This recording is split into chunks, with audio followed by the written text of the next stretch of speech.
You're watching the home of the 98th U.S. Open, NBC Sports.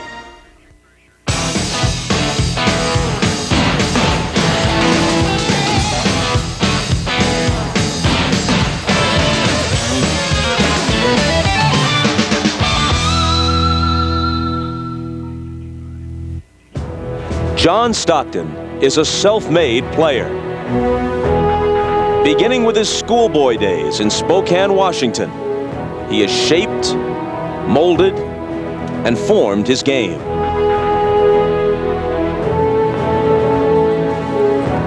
Along the way, he's etched his name in the NBA record books. No one in the history of the league has dished out more assists. No one has more career steals.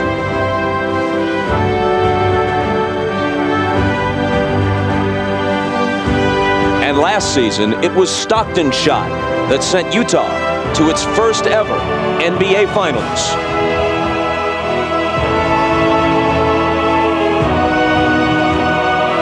Again Wednesday night, with Karl Malone searching for his A-game, there was Stockton to hit the game winner.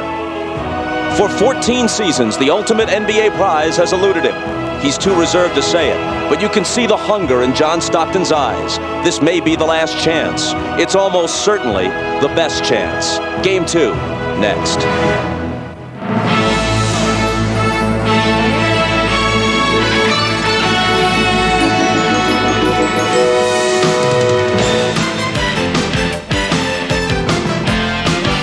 This is the NBA on NBC. The 1998 NBA Finals. Tonight, it's Game 2. The Chicago Bulls versus the Utah Jazz. Major decibel levels being reached at the Delta Center even before tip-off. And with the Jazz up 1-0 in the series, the trends point their way. They have now won 7 consecutive playoff games dating back to the San Antonio series, while the Bulls have lost 4 of their last 6 playoff encounters, including the last 4 games on the road. Hello and welcome to Game 2, everybody. I'm Bob Costas. Perhaps more to the point, Utah is 3-0 this year against Chicago. 2 regular season wins, and then Game 1 on Wednesday night. Is fatigue a factor for Chicago, especially for Michael Jordan? As great as he is, he's only human, and he is 35 years old. They played 7 tough games against Indiana. In Game 1 here, Utah threw 6 different defenders at him, and most importantly, he had to play 46 of the 53 minutes in an overtime game. He scored 20 points in the first half, but look how many shots he had to ultimately take to wind up with 33. And as has been the case at various times in the playoffs, as the game moved along into the fourth quarter and into overtime, his shooting percentage fell. He shot just 3 of 8 in the fourth quarter and in OT. We're joined now by Isaiah Thomas and by Doug Collins. Great as he is, Michael needs help. Well, Bob, everybody knows the Bulls offense goes through Michael Jordan. He had a terrific first half. In Game 1, 8 of 14, 20 points. Utah did not do a good job double-teaming in the post. In the second half, they came aggressively with the big man, a critical shot clock violation in the fourth quarter. So he's going to need help from Scottie Pippen and Tony Kukoc. They shot only 11 for 31, 2 of 12 from the three-point line. Those guys must be better tonight. Chicago, only 14 assists, very uncharacteristic. They usually move the ball better than that. 15 turnovers that gave them 21 points, and look, only 9 offensive rebounds. The Bulls know they can play better, and they're going to have to, or they're going to be looking at a 2-0 deficit going back to United Center. Bob? Because it's almost certain, Zeke, that Utah will play better. They managed to survive and win in overtime on their home floor in Game 1 without Karl Malone providing his usual contribution. And Bob, when you talk about the Utah Jazz, it starts and it ends with John Stockton and Karl Malone.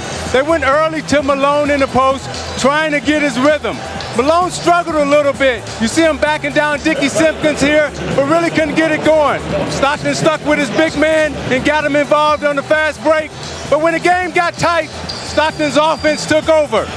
He put the Utah Jazz on his back. Now, when you look at the Utah Jazz, Hornacek and Malone struggled, going 11 of 35 from the field. But it was the play of the point guards that kept the Jazz involved. Isley and Stockton combined for 32 points and 14 assists. Now, if the Utah Jazz is to play better tonight, Karl Malone is going to have to shoot the ball much better than he did in Game 1. He was only 9 of 25 from the field. I expect Karl to come out and have a big night tonight. Bob? You know, even though he did struggle, he did hit 4 big baskets late, 2 dunks, and a couple of jumpers. So maybe the mailman is like the Postal Service. He always delivers, even if sometimes it is a little late. We'll get to Hannah Storm and Bill Walton when we come back. Game 2 is just around the corner.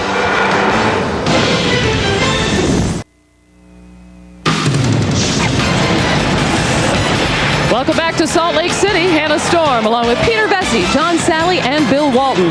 The Chicago Bulls coming off an overtime loss here on Wednesday night, during which Michael Jordan played 46 minutes, and that was coming on the heels of a long trip out here to Utah and a very physical 7-game series with the Pacers. How much will fatigue be a factor tonight for Michael?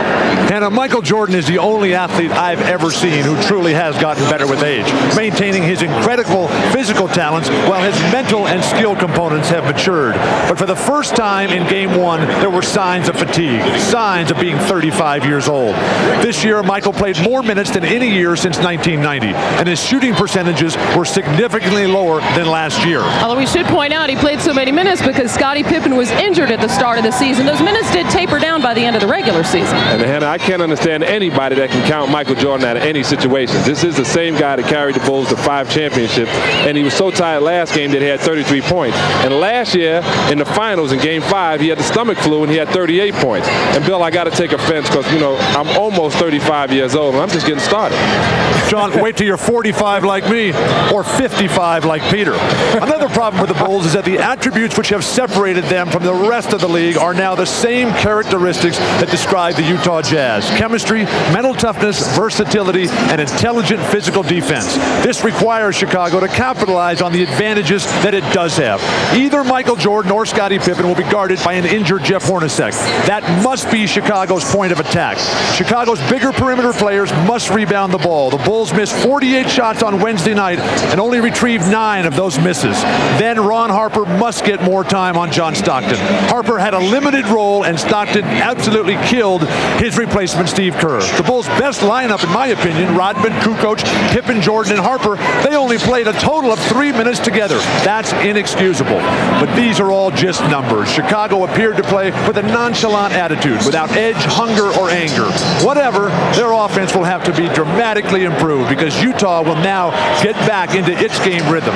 This game is critical for Chicago. The road back from 0-2 is uphill, incredibly steep, and very, very long. Bill, I got to apologize to you. I agree as far as Harper's concerned. Peter, you're going to lose all your credibility. Well, I'll take that risk. Harper only played 24 minutes in Game 1, but he was still able to get 6 rebounds, shoot 2 for 4 from the field, and hold Stockton to 8 of his 24 points. Clearly, containing and controlling Stockton is essential for the Bulls if they're going to deadlock this series at 1-1. Stockton is the only player, once the defense gets tough, that can get his shot or get shots for his teammates. They sacrificed defense in Game 1 over offense. This time, they got to put the clamps on Stockton. And Peter, they didn't even get any offense from Steve Kerr. Their plan is to stay at home on Kerr, not leave him to double-team Michael Jordan. So Kerr only managed to get off 3 shots in Game 1. None of those was even a 3-pointer. Now, coming up at halftime, we've got a very special visit with Karl Malone. The mailman allowed Jim Gray and our camera crew a chance to see his palatial house in the hills overlooking Salt Lake City. The native of Louisiana built his dream house last year, and there's certainly plenty of room to roam, the better to accommodate the newest member of the Malone family. Carly was born just 1 week ago today. What do you like about Daddy being at home? I like playing dollies. You like playing dollies? Daddy played dollies too, see? Outside around your pool, there's some stones that are engraved. Peace, joy, happiness, love. Why are they out there? They're out there because that's us. That's our family. We have a lot of people come over. And that's one of the spots that everybody always look at. Or when you walk in our front door, you can look out there and see that. And that's a piece of us. And that's who we are as a family. And when our friends come over, they have an opportunity to see that, because that's what we mean. A side of Karl Malone rarely seen. We'll have it for you at halftime. Also, a 74-year-old Bulls fan shooting for $2 million at halftime. Well, Karl Malone and his teammates have won 7 straight playoff games, while Michael Jordan and the Bulls have lost 4 straight playoff road games. We're closing in on the tip-off of Game 2. We'll send it back to Bob Costas, Doug Collins, and Isaiah Thomas for the call. The NBA Finals continue on NBC right after these messages. The NBA on NBC is brought to you by Miller Lite, who reminds you that a Miller time can be anything you want as long as it feels good. By Acura, the true definition of luxury. Yours. And by American Express. Wherever you are, whatever you're doing, American Express helps you do more. The beauty of the Wasatch Mountains as we look at tonight's starting lineups for Game 2. For their first 3 titles in this decade, this is how dominant the Bulls were. They were 8-1 in the finals on the road against the Lakers, the Trailblazers, and the Suns. But since then, only 2-5 on the road in the finals. They lost 2 out of 3 at Seattle, lost 2 out of 3 last year here in Utah, and of course lost Game 1 of this series at the Delta Center. They were still able to win the championships against the Sonics and the Jazz the previous 2 years. Will it be the same this time around for Phil Jackson? Here's Jerry Sloan's lineup, and he has one of the deepest teams in the league. These are the starters, but his bench is so important. The bench outscored Chicago in Game 1, 22-8.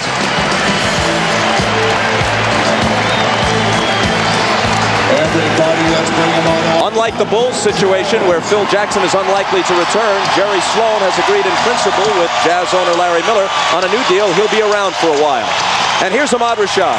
All right, thanks, Bob. As always, I spent some time in the Bulls locker room, and even though they lost Game 1, they are still losing very confident. Michael Jordan says the pressure in the game tonight is all on Utah. He says they have been able to make game-to-game adjustments very well in the past. They hope to do it this time. Now, there's been some controversy out here in Utah about Dennis Rodman being a distraction. Michael said that is not the case. With all the distractions they've had all year, they refuse to have any distractions at this point. Their focus is winning an NBA championship. Let's go down to Jim Gray. All right, thank you very much, Ahmad. Well, I spoke to several of the Jazz players, and they say basically the past couple of days, Jerry Sloan has treated them as though they have lost Game 1. He said we need to have much better execution in our entire offensive sets. We need to run the pick and roll much better. We got a better team defense. As for Michael Jordan, they plan to attack him from many different directions again tonight. Bob? All right, Jim, and listen to them roar at the Delta Center as the Jazz control the opening tip. Malone wastes no time and overshoots it. Harper takes the rebound. Malone just 9 of 25 in Game 1, misses his first one tonight.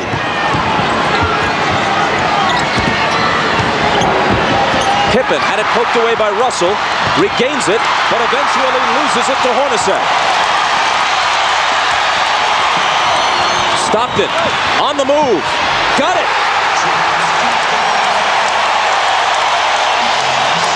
Well, Stockton picks up right where he left off in Game 1. And interesting, it looked like they went into the post to Harper against Stockton early in this game. Hornacek on Michael. Fade away.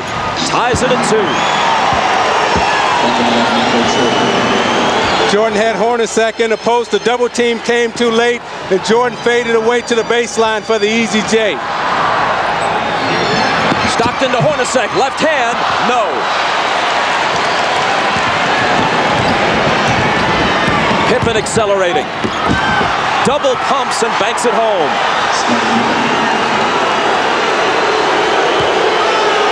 Had to pull it back to let the defenders sail by and had the body control to do it.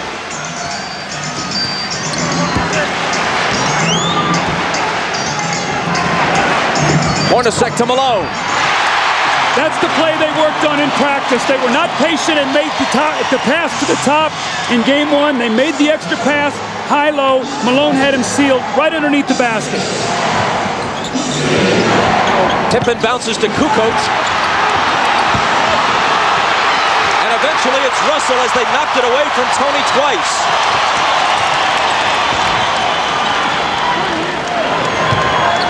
Now Malone has Pippen guarding him in the post. They're going to try to go to Malone early. A little too long. and Long Lee has it. That's that pass that they just can't make. You must swing it to the top and make the extra pass. Pippen into the lane. Lost control of it. Back tap to Michael. His floater gives Chicago a 6-4 lead. The officials are Danny Crawford, Joe Crawford, and Bill Oakes.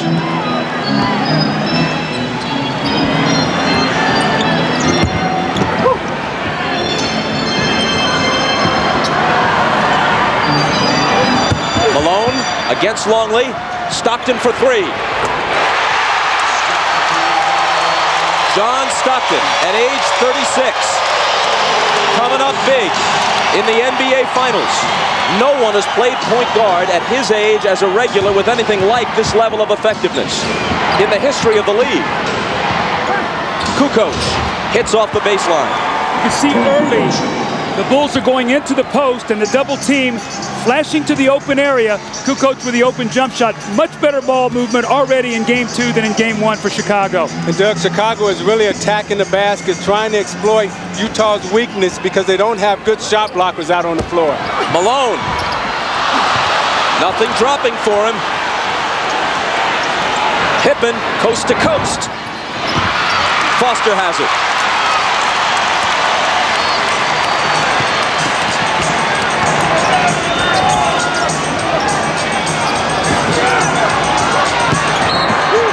And Malone was fouled as he made his move. Let's take a peek backstage. This is Dennis Rodman dribbling a basketball to try to loosen up the sore right thumb. Often he's riding the bike to try to get warm. Here's Hornacek. Out to Russell. He'll fire a 3. Utah did not hit a single three-pointer in Game 1, and they've got 2 of them tonight already. They were 0 for 8 in Game 1, and they were a 38% shooting three-point team in the regular season, which was 5th in the league. Hornacek bumps Jordan. Rodman's coming in a little bit less than 4.5 minutes into the game, replacing Longley. Foul on Hornacek, his first, as we check with Ahmad. All right, Bob, when I was talking about that controversy, it stemmed from last game when Phil Jackson was not able to find Rodman on the bench. But Dennis always goes back and warms up when he doesn't start, and it's something that they've done all year, and it is not anything that is a distraction. Bob? Jordan's miss is tipped to Pippen. And it could be a three-point play as he banks it home and will come to the line. Isaiah, I can tell you right now, Jerry Sloan is not happy with his team's defensive rebounding. Every loose ball has gone to the Chicago Bulls, and Scottie Pippen is not settling for the outside jump shot. He's slashing and cutting and getting inside the defense, not settling for that three-point shot on the perimeter. And Chicago right now is playing with a sense of desperation because they know they can't go down in this series 0-2. Only 2 teams in NBA history have trailed the finals 0-2 and come back to win it. 69 Celtics, 77 Trailblazers. Hornacek between 2 defenders. And Pippen and Rodman either could have taken it, and they combine to juggle it out of bounds. Bob, I can tell Hornacek is really struggling with that Achilles injury that he has. Really can't get any lift on his shot, and when he goes to penetrate to the basket, he's taking small baby steps as opposed to taking a long step to finish.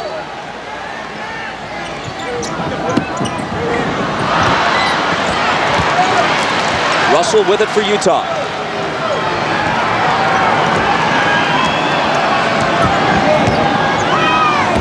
Hornacek. Jordan got a piece of it. Hornacek recovers, muscles it up and in, and this could be a three-point play as Utah has taken the lead 12-11.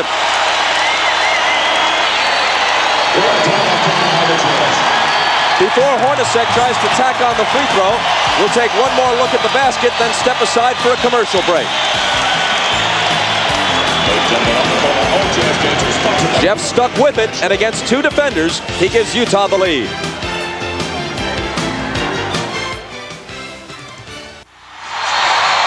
This is one of the Jazz favorite plays. You're going to see Hornacek set a rip screen and bring Malone to the post.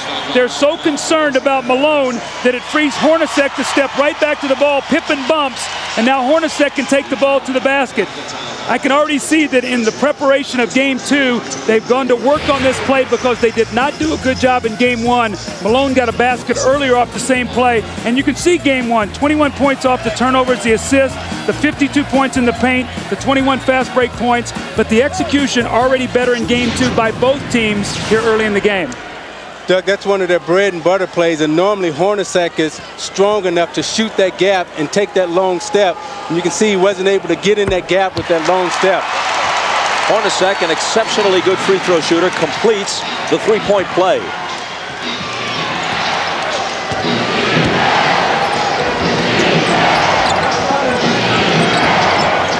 Jordan, who's 2 for 3 at the outset of this game, gives it up to Pippen. Kukoc has some room. Pippen has the rebound. Another offensive rebound for Chicago. This is what Jerry Sloan was harping about, even though they won Game 1.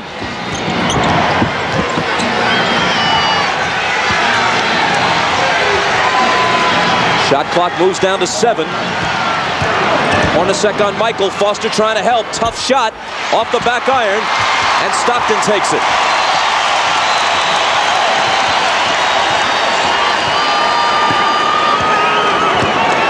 Jim Gray mentioned it at the beginning of the game. Jerry Sloan told us after practice yesterday that if his team thought they could be complacent after a Game 1 victory, he took that thought out of their minds with a stern lecture after practice. Russell misses, but Malone is there, so an offensive rebound for Utah. Sloan said, I talked to my team as if they had lost Game 1 because we did a lot of things wrong.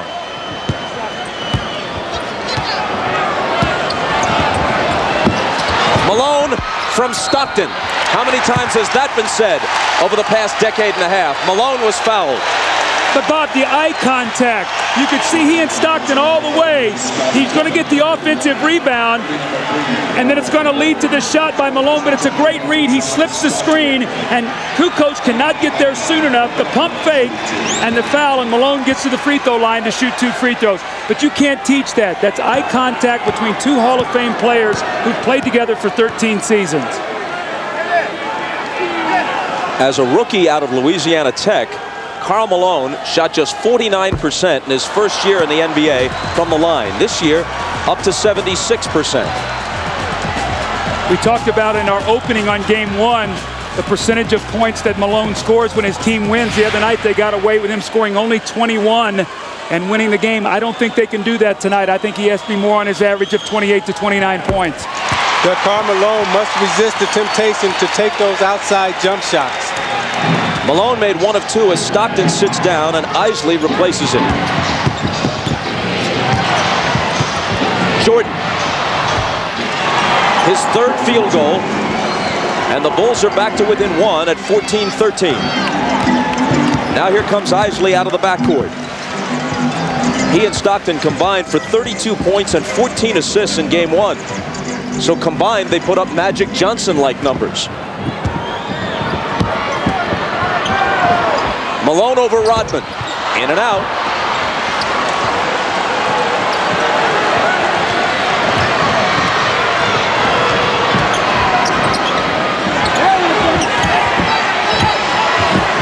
Malone helping on a double team with Jordan.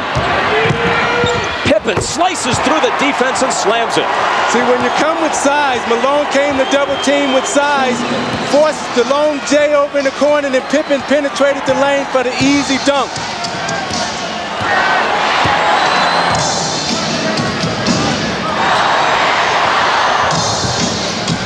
Malone driving on Rodman and threw it away, intended for Isley.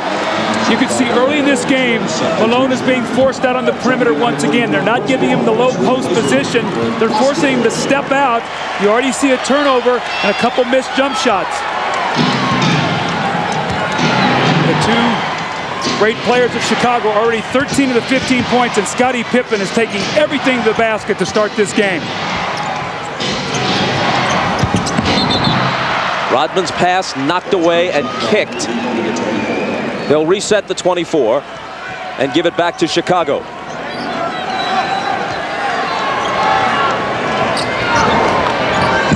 Pippen again to the hoop. Contact, no foul. Loose ball out of bounds. and it goes to Utah.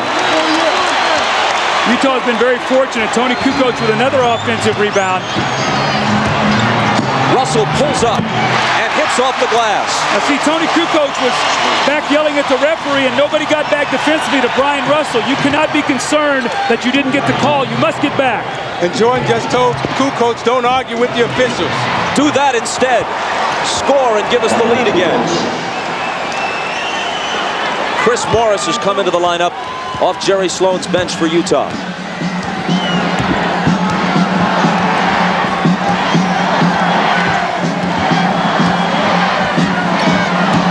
Kukoc on Russell, who drives on him and then tries to dish it back outside, but apparently had no one in particular in mind. They were trying to take advantage of the matchup. They thought Russell could break Kukoc down off the dribble. Tony did a nice job. He kept his body in front of him. He left his feet and turned the ball over. And Chicago's victory is off to a great start. We talked about it in the opening. Michael needs help. He rolls to the post, hits the easy jump shot. And then Scottie Pippen out of the double team. He doesn't settle for the open jump shot. He pump fakes, drives it to the lane with the powerful finish. And then Tony Kukoc, on the words of Michael Jordan, just keep playing. Don't talk to the officials. The finger roll, and the Bulls are off to a great start. Jordan, Pippen, and Kukoc are the only Bulls to have scored.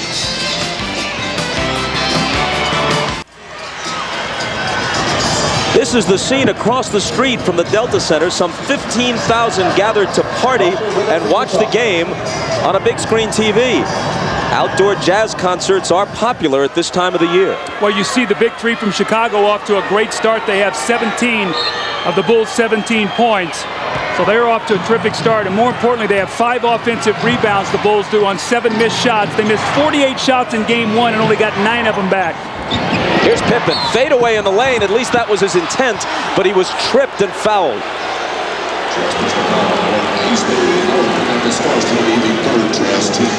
Yeah, they caught Howard Isley pushing Pippen right in the back there. It comes before the shot, so they inbound from the side.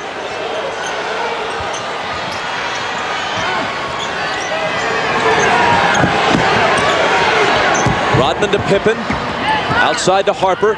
Now Michael baseline. And he starts the same way he began game 1, on fire.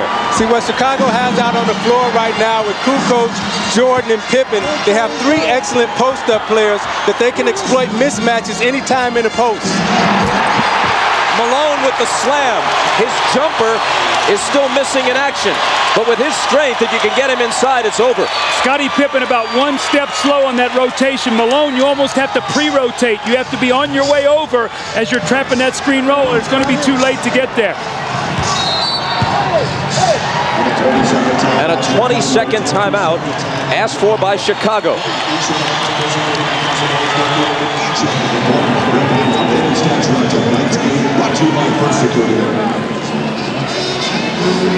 Great ball movement here by Chicago early. The ball has gone from side to side. It comes back to Michael. No chance to get a double team, so he turns and hits the jump shot. And then the bread and butter play. Once again, the screen roll, Malone slips it, and you see Scottie Pippen on the weak side about a step slow getting over.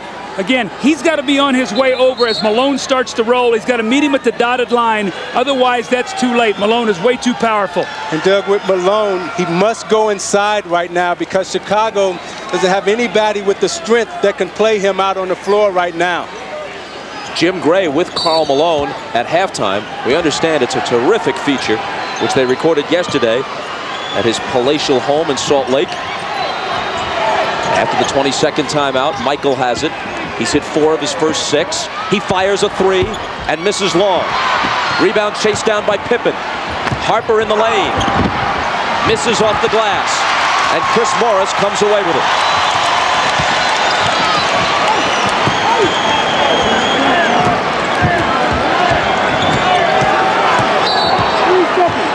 Danny Crawford blows his whistle off the ball, and there's a Utah foul. It's on Malone.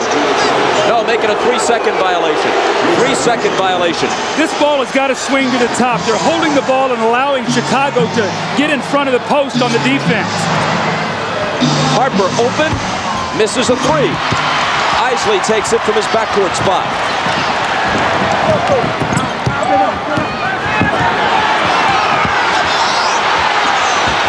through Malone's hands and out of bounds. He and Rodman really jostling in that low post.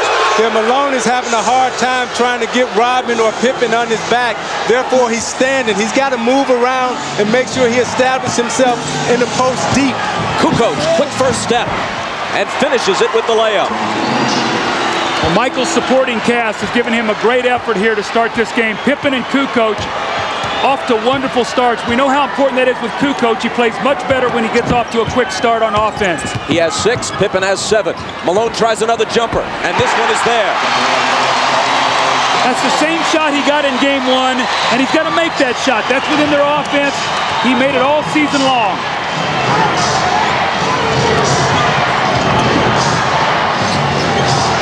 Kukoc spins on Russell and hits the little left-hand hook. See, Russell is just giving up too much size to Kukoc on the low post. Go high 2 for 1 here on a screen roll. See if Malone steps out with he and Isley. Malone inside, nice feed, but he undershot it. Hit the underside of the rim.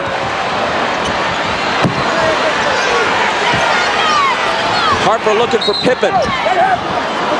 And a Utah foul on Morris. Karl Malone with the screen roll. Rodman's going to show. He steps back. Got the little 15 to 17-foot jump shot. He's got to make that shot. Then the next time he gets in a hurry. Looks like he's got his man beat, has the layup. Looks like at the last moment he takes his eye off the rim and looks at Scottie Pippen and misses the easy shot. That's a big shot because that would have brought him within 1. The Bulls have a chance now to push it to 5. See, Doug, I think Chicago would live with Karl Malone shooting 17 and 15-foot jump shots. They don't want him inside causing fouls. Pippen sits out the closing moments of the first quarter, replaced by Jud Bushler. Steve Kerr, to give them an extra shooting threat, also comes on for the first time. 10 seconds. Jordan against Hornacek, blows by him, pulls up, misses. Rodman battling on the boards, but can't hold on to it. I thought Michael went a little bit too soon with that. He gives them 4.5 seconds here to get a score. Let's see if they can do it. Isley fouled by Kerr, and they had a foul to give. Smart play. Now they have a play here they run that they try to curl either Isley or Hornacek off this triple screen up at the top to get a quick shot. Let's see if they can free him up for a jumper. Isley, catch, shoot, short.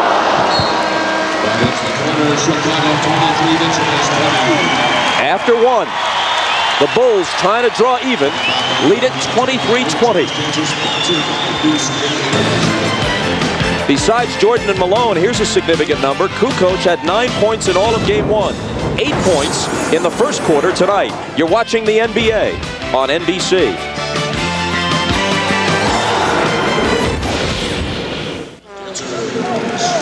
Now the big 3 has come through in the first quarter for the Chicago Bulls. And the big 3 starts with Michael Jordan. You see they're late here on the double team. And when you have Pippen out on the floor slashing and Kukoc slashing, they're very difficult to guard. They've stepped up in the first quarter, and you look at their numbers, 8, 8, and 7. Doug, I think when they go into the post, Utah's going to have to make a decision that they're going to have to get back quicker to double team Jordan and Pippen. Jordan begins quarter number 2 on the bench. This is pretty much routine for Phil Jackson as he tries to get Michael a breather at this juncture of the game. Bushler playing important minutes now in game 2. Pippen pulls up at the foul line, finds Kukoc for 3. It rattles in and out. Russell sprints back the other way. Nearly lost it, but Malone is there to cover up. I'm watching Dennis Rodman, and he's very hesitant to stick his right hand in there. Ahmad told us that it was bothering him very much this game. Shandon Anderson's first shot, the up and under works. Exactly what they did in game 1. The moment Shandon Anderson came in the game, they went into the post. He got 2 quick fouls the other night against Bushler. This time he gets the score.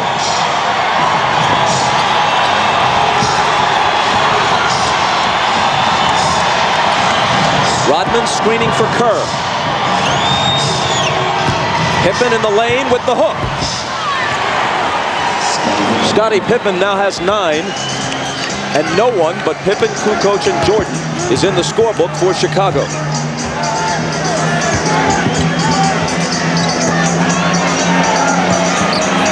Anderson driving on Bushler. The reverse doesn't quite fall, but he was fouled. Folks, you can log on to MSNBCSports.com as NBA Showtime extends its coverage to the internet. Email Bill Walton your playoff questions. Click on video features and find out how any Bulls player matches up against any Jazz player. It's all at MSNBCSports.com. The Jazz has great confidence right now in Shandon Anderson. They're going to him on the block. He scores, comes back the next time, gets the quick foul. Phil Jackson does not like the matchup, so he's coming back with Scott Burrell now to play against Shandon Anderson. He's not going to let him get going here early in the second quarter. Tough final for Anderson a year ago. His father, Willie Anderson Sr., passed away. He had to miss games 3 and 4, both Jazz victories. Then when he came back, he missed some important shots down the stretch in game 6 as the Bulls notched the clinching victory. But he's played well this year in his second year in the NBA, especially against the Lakers in the Western Conference Final. Bulls by 1. Kukoc makes it 3 as he continues his outstanding play. He has 10. Now you see Kukoc with all the moves inside. He has the little up and under, the baseline jump hook. He's got all the moves inside. Anderson tries Burrell. And there's an immediate foul. Kerr was also there.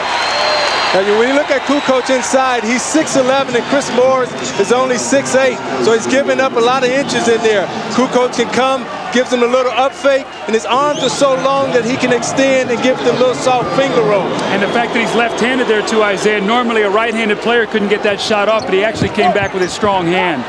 Malone to the bench, replaced by Carr. And there's Shandon Anderson. Well, they tried to change the matchup. First Burrell fouled him, then they went right back to him, and he scores once more. Howard Isley's 5th assist already.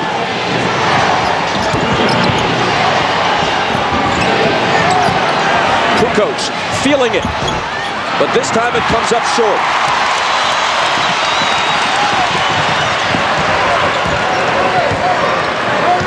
Isley guarded by Kerr. Much quicker than his veteran defender. Carr sets the screen, then gets it back. Takes it to the hole and hits with the left hand. Antoine Carr, Bob, did not have a field goal the entire first game. That was needed. He needs to score some points for this team. So they get a contribution from the former Wichita State Wheat Shocker.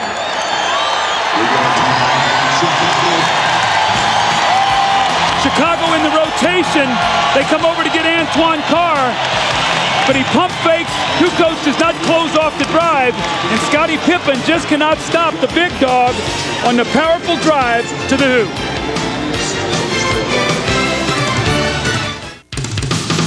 The NBA on NBC is brought to you by Gatorade Thirst Quencher. You either have it in you or you don't.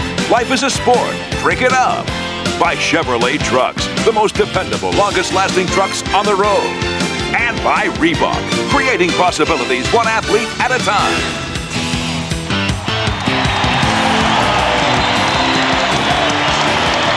Commissioner David Stern peruses some early game stats, and among those numbers, he might pick up on this. Utah's bench has outscored Chicago 8-zip. It was 22-8. Advantage Utah in game 1. Shandon Anderson has 6 of those 8 points, and in addition, Howard Isley has 5 assists in relief of John Stockton. Jordan back in. He, Pippen, and Kukoc, the only Bulls to have scored. 6 different Jazz players have scored at least 1 basket. Luke Longley to Pippen. Great feed. That was a great feed and a nice cut. Jordan gave Pippen a little brush screen, and Pippen cut really hard, and Longley hit him with the pass.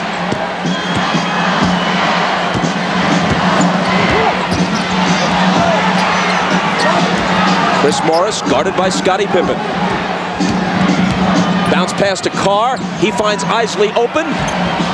Rebound across the basket to Jordan. A wide open look, but Isley couldn't put it down.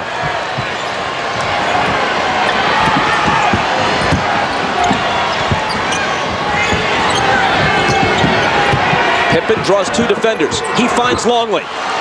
knowing Jerry Sloan the way I do, the thing he's going to be upset right now is Chicago's in a great flow offensively because Utah's not putting their body on cutters. They're going wherever they want to go on the floor, getting very high percentage shots. And Utah's got to be really careful right here because Chicago has their two best players in Jordan and Pippen on the floor.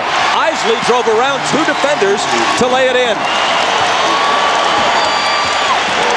Utah's playing right now with their bench, and Chicago will be able to make a run right here if Utah's not careful. A moment ago, Longley became the first Bull other than the big three to score.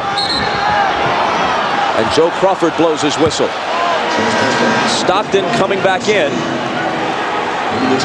And they'll play Isley and Stockton at the same time. Brian Russell goes to the bench. Well, John Stockton missed actually 11 minutes and 31 seconds of game time, but he actually got 26 minutes and 20 seconds rest. That's how you use those timeouts to be able to rest your starters and get them the quality minutes you need from them. Last foul on Chris Morris, his second. Burrell, a three, got it. See, with Stockton and Isley in the game, when you come to double team Jordan, you're double teaming him with a smaller player. Therefore, he's able to give Burrell a nice pass out of the double team. Carr, jumper. Halfway down and it pops out. Depriving Stockton of an assist. Jordan for three.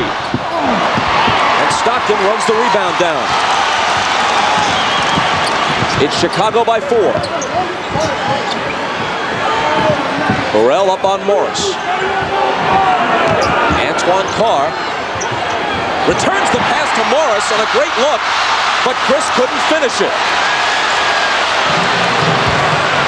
So those are momentum breakers right now. If Chicago comes down and scores, it's a 6-point game. And they do come down and score on Michael's great assist to Longley. And that prompts Jerry Sloan to ask for a timeout. His team trailing by half a dozen. 6:31 remaining in the first half of game 2. Howard Isley is going to come down and double team. Now the problem with that is he's so small, Michael can throw the hard pass right back out. And they can't react to it because it's such a crisp pass, and Burrell knocks down the open three. And then the next time down the floor, the give and go, Michael Jordan is going to find Luke Longley. Luke slips in, nobody puts a body on him, and he gets the little finger dunk there, and Michael Jordan looks at him, going to the bench, and when you get that look, you better finish. Those are the eyes of a basketball assassin. I've witnessed those eyes a couple of times before. He may be a warm-hearted guy every place but on the floor. But on the basketball court, he is as cold-blooded as they come. Here is Malone after the timeout, right to the hoop on Longley. Now you see Malone take it and go aggressive right there, and Jim Gray just told us that Jerry Sloan really got on his team in the huddle and wanted them to compete harder. So you see Malone comes right out of the huddle, takes the ball, put his head down, and goes straight to the basket. That's where Malone needs to be, inside, drawing fouls. It's Longley's second foul. Malone, who usually lives at the free throw line, shot only 4 foul shots in game 1. When you're a coach and you take a timeout down 6, your team comes out and gets a 3-point play. That's terrific. They've come out and executed exactly what you wanted them to do.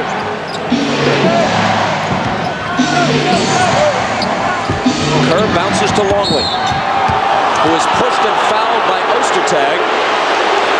Stockton raised his hand. Isaiah, look why this play works right here. They're going to play off the Bulls' overplay. So when they throw here, there's no help, and he can take the ball right to the basket. See, Michael's overplaying, so there is no help. That's a great play out of a set timeout.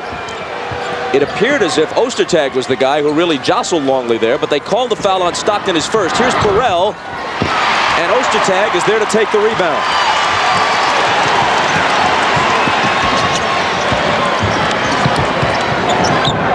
Stockton looking for help. Isley with 7 on the 24.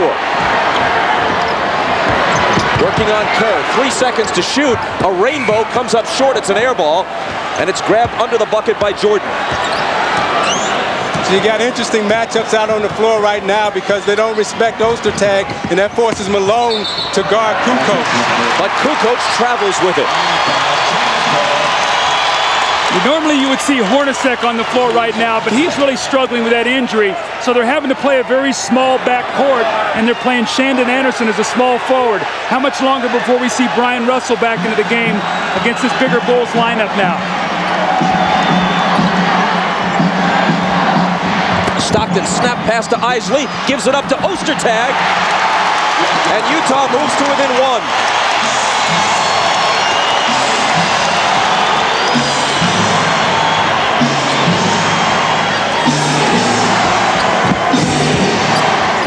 Stockton on Kerr.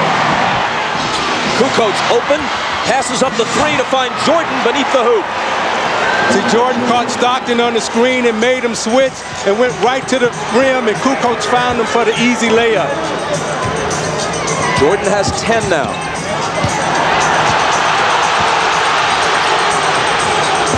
Malone over Longley, short, got his own, lays it in. It looks like Karl Malone is trying to shoot that jumper a little quick. He shot it and chased it down almost like he had no confidence he was going to make it. That's his shot. He just got to square up and shoot that thing over Luke. Burrell, turnaround, deflected and taken by Utah. Isley, bouncing to Anderson, who can't come up with it, and Jordan can. Ahead to Kukoc. Tries to return it to Jordan in the lane, and there's a Utah foul. They had an excellent fast break opportunity right there, but Jordan led Kukoc a little too long through a bad pass, which forced Tony out of position. Foul on Isley, his second. Burrell leaves the game, Harper back in. Burrell gave them good minutes tonight. Each team with 3 team fouls. Kukoc lets it go and cans the three. There's a fan that hollered behind us, "Shoot it, Tony!" And he lined up the three and knocked it down. He's now the game's high man with 13 points. Anderson gets inside Jordan and finishes it. How about the respect for Shandon Anderson? Michael Jordan on him in the post. They still go to him. A great entry pass over the top. The Bulls' backside defense slow to react. See, Doug, I think that's where Malone should be. Anderson is getting deep in the post, and Malone must get deeper in the post. Longley to the cutting Jordan. And Michael has a dozen.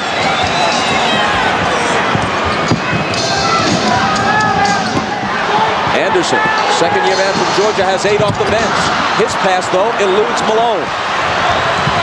Harper back.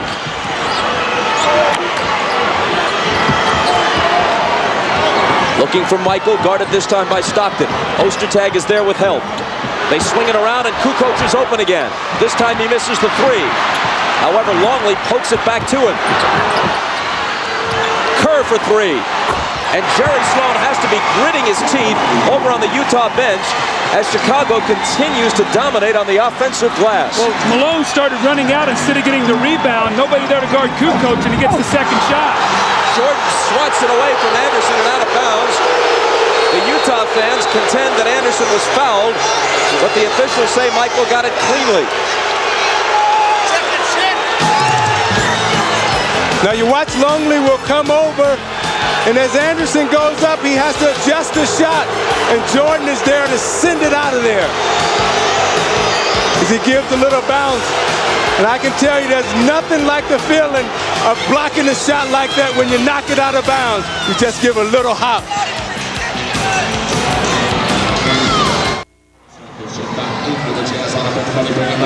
At halftime, Jim Gray with Karl Malone, an interview they taped yesterday at Karl's home here in Salt Lake, and 74-year-old Maynard Trudeau of Boynton Beach, Florida, will have a shot at $2 million in the AT&T shootout. He'd have to make all 5. We'll show you how successful he is. Bob, I wouldn't mind 5 shots at a $2 million bonus there. I'd like that opportunity. I understand he shoots them underhand from every spot on the floor. And practicing yesterday, he was averaging 3 out of 5. Here's Ostertag. 1 out of 1 on that one.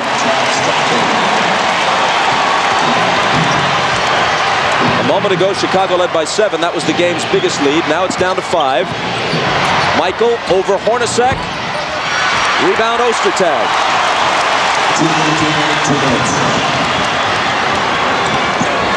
Hornacek lets it go. Kukoc got there late. And Hornacek connects. We know how important it is the last 2 minutes of a quarter or a half. 4 quick points here by the Utah Jazz to cut it to 3. And they've got the crowd back in it. Kukoc is fouled.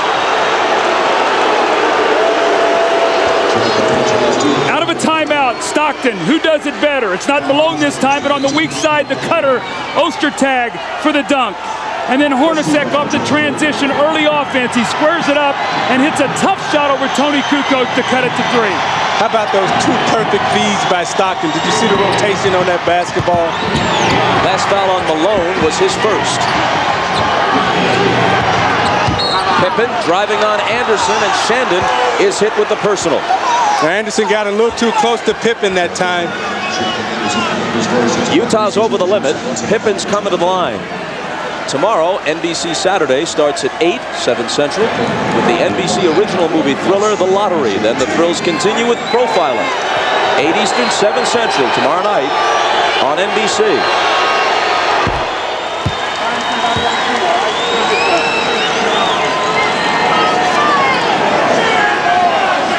All right, here we go, guys. Pippen has 12. So does Jordan. Kukoc leads Chicago with 13. Malone's the high man for Utah with 12. Pippen being taunted, hits them both. And you see what championship experience is that you can play with desperation but be under control, as Chicago is right now. Hornacek on the move. Underhands it off the glass. Offensive foul takes it away. Michael Jordan is so quick to react. Looked like Hornacek had a step on him. He squares him up and goes, but Michael finds the angle. And you see Hornacek pushing off with the left arm. Hornacek's second foul. Now leaning all over Jordan. No call there. And then there's a foul on the Jazz as Hornacek comes away with the ball. And the Utah fans are incensed. They hit Hornacek with the offensive at the one end. Now he goes down, whether he flopped or not is a matter of judgment after a little bump and go with Jordan. Yeah, and you see that the official underneath, Danny Crawford, called the foul. As Hornacek takes the bump, Jordan gets the foul, and Jerry Sloan on the bench was going nuts. It's also the third on Hornacek, who sits down with 53 seconds to play in the half. Now, if Michael makes this, it's a 7-point game. Utah's got to get a couple baskets here and get a stop. They don't want a double-figure deficit going in at halftime. Matching the game's biggest lead at 7.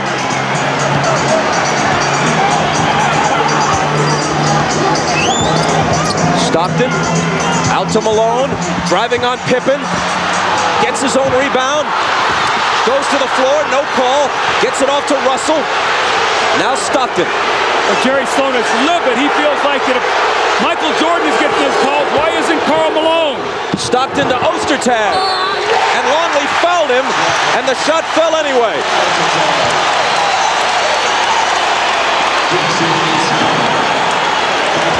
Malone is going to take the ball to the basket. He realized Michael just got fouled, felt like he got bumped, fights to get it back, tries to power it up, the ball is knocked loose. And then Ostertag, once again, the man on the spot from Stockton, he gathers himself. It wasn't pretty, but it was effective. He's got a chance once again to cut this lead down to 4 if he can make the free throw. Ostertag trashed earlier this year after signing a huge contract. Showed up in training camp, out of shape. Longley with 3 fouls goes out. Karl Malone was the most outspoken. He said, hey, you got to help this team. You're not doing anything for us. And in fact, Greg Foster is now the starter. But Ostertag off the bench tonight, 6 minutes, 6 points, 3 rebounds. Give him 7 points as he completes the three-point play. His size bothers Chicago. It bothered him in the second half on the double teams. He's done a nice job. Can Utah get a stop?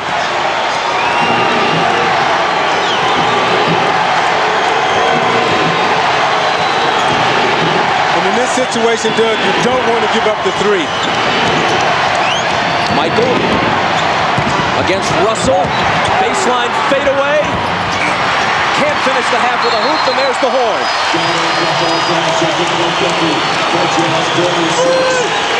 Tony Kukoc at 13. So did Scottie Pippen. Michael winds up the first half with 14. Karl Malone had a dozen for Utah. Chicago leads it by 4 at halftime.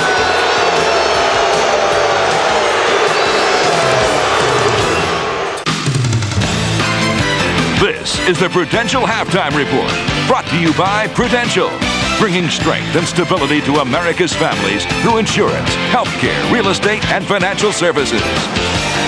It's halftime of Game 2 of the NBA Finals with the Bulls leading the Jazz 50-46. Michael Jordan has 14 points. Scottie Pippen and Tony Kukoc with 13 apiece. Karl Malone leads the more balanced Utah attack with 12.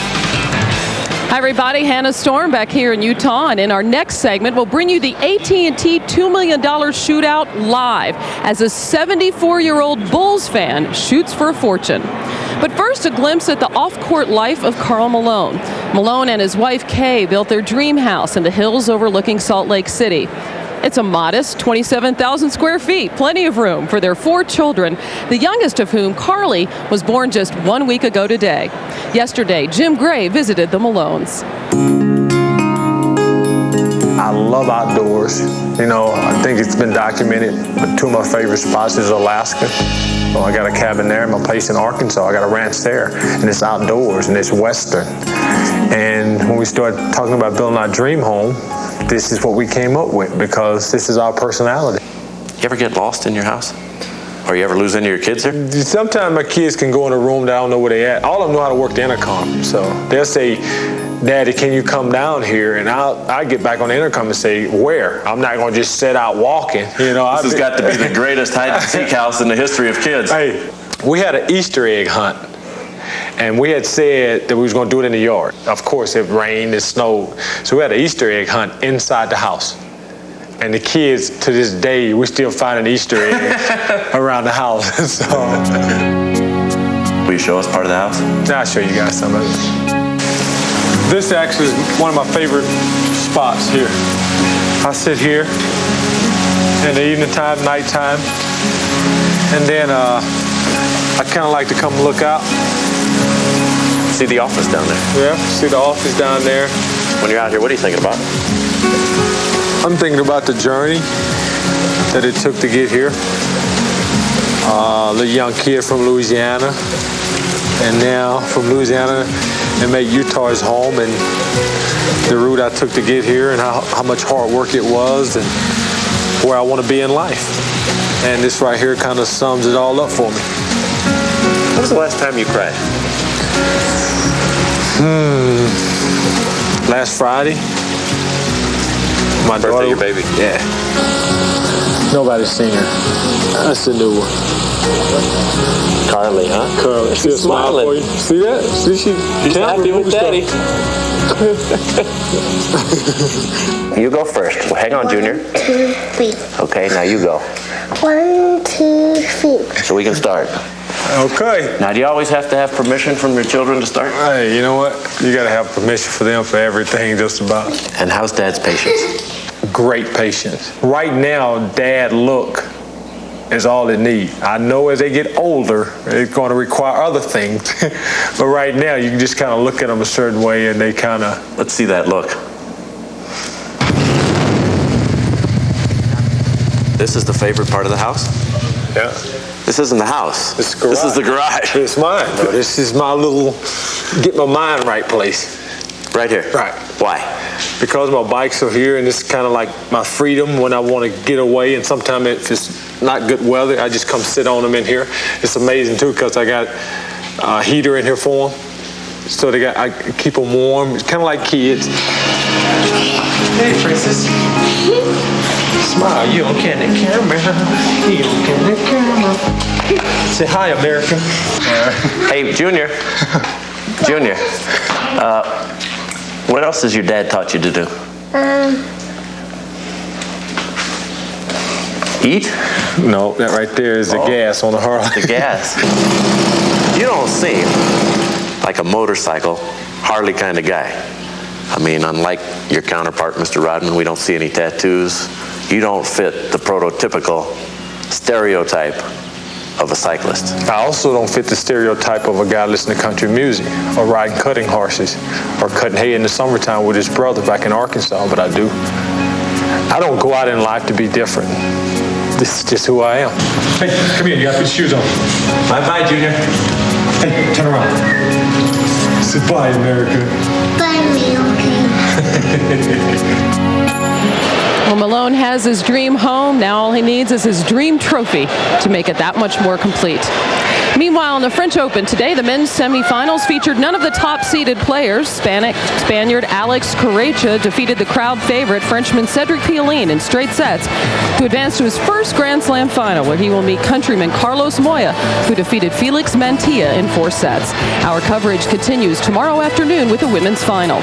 Monica Seles versus Arantxa Sanchez Vicario, and it promises to be an emotional day for Seles, the 3-time French Open champion, whose father passed away last month. We'll have the men's final Sunday morning, 9 a.m. Eastern, 6 a.m. Pacific.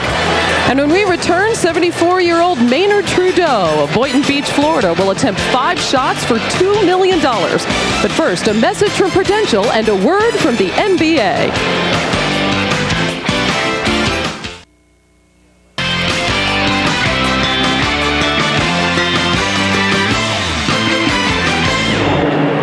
It's time for the AT&T $2 million shootout.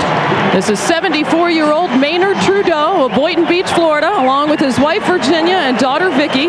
He was chosen to shoot 1 rack of 5 balls. The first 4 shots are worth $250,000 apiece. The final ball, the red, white, and blue one, is worth $1 million.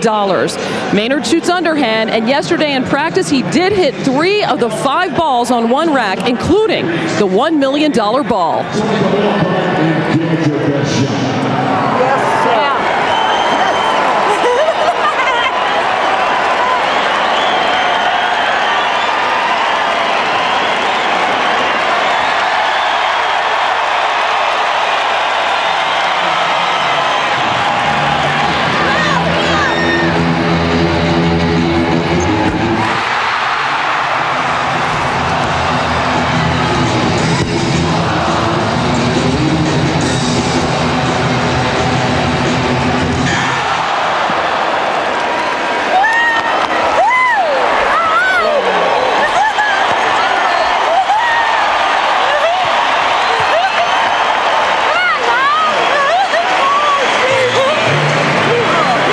Thank you very much. Maynard, congratulations to you. It's got to be quite a thrill. You haven't played basketball in 62 years. How did you manage to hit that shot? Oh, I don't know. You got to concentrate. How long you been practicing? About a week. You're going to retire now, take the 250, and what are you going to do with it? I don't retire till I'm 80. You're still a carpenter. You're going to continue to work? Yeah, carpet layer. You're going to retire from basketball? Oh, no. Congratulations maybe to you, I get a job with the Jazz. Well, right now, maybe they could use you. Didn't need you in the first game. All right, let's send it back to you, Anna. Thanks, Jim. By the way, the Jazz 2 of 2 from three-point land in the first half. He wins $250,000 on his first attempt. Congratulations to Maynard Trudeau. Right after the game, it's Maynard and Dennis in Vegas. But in the meantime, the Bulls lead the Jazz by 4 at halftime. We'll send you back to Bob, Doug, and Isaiah for the second half after these messages from your local station. This has been the Prudential Halftime Report, brought to you by Prudential, bringing strength and stability to America's families through insurance, healthcare, real estate, and financial services.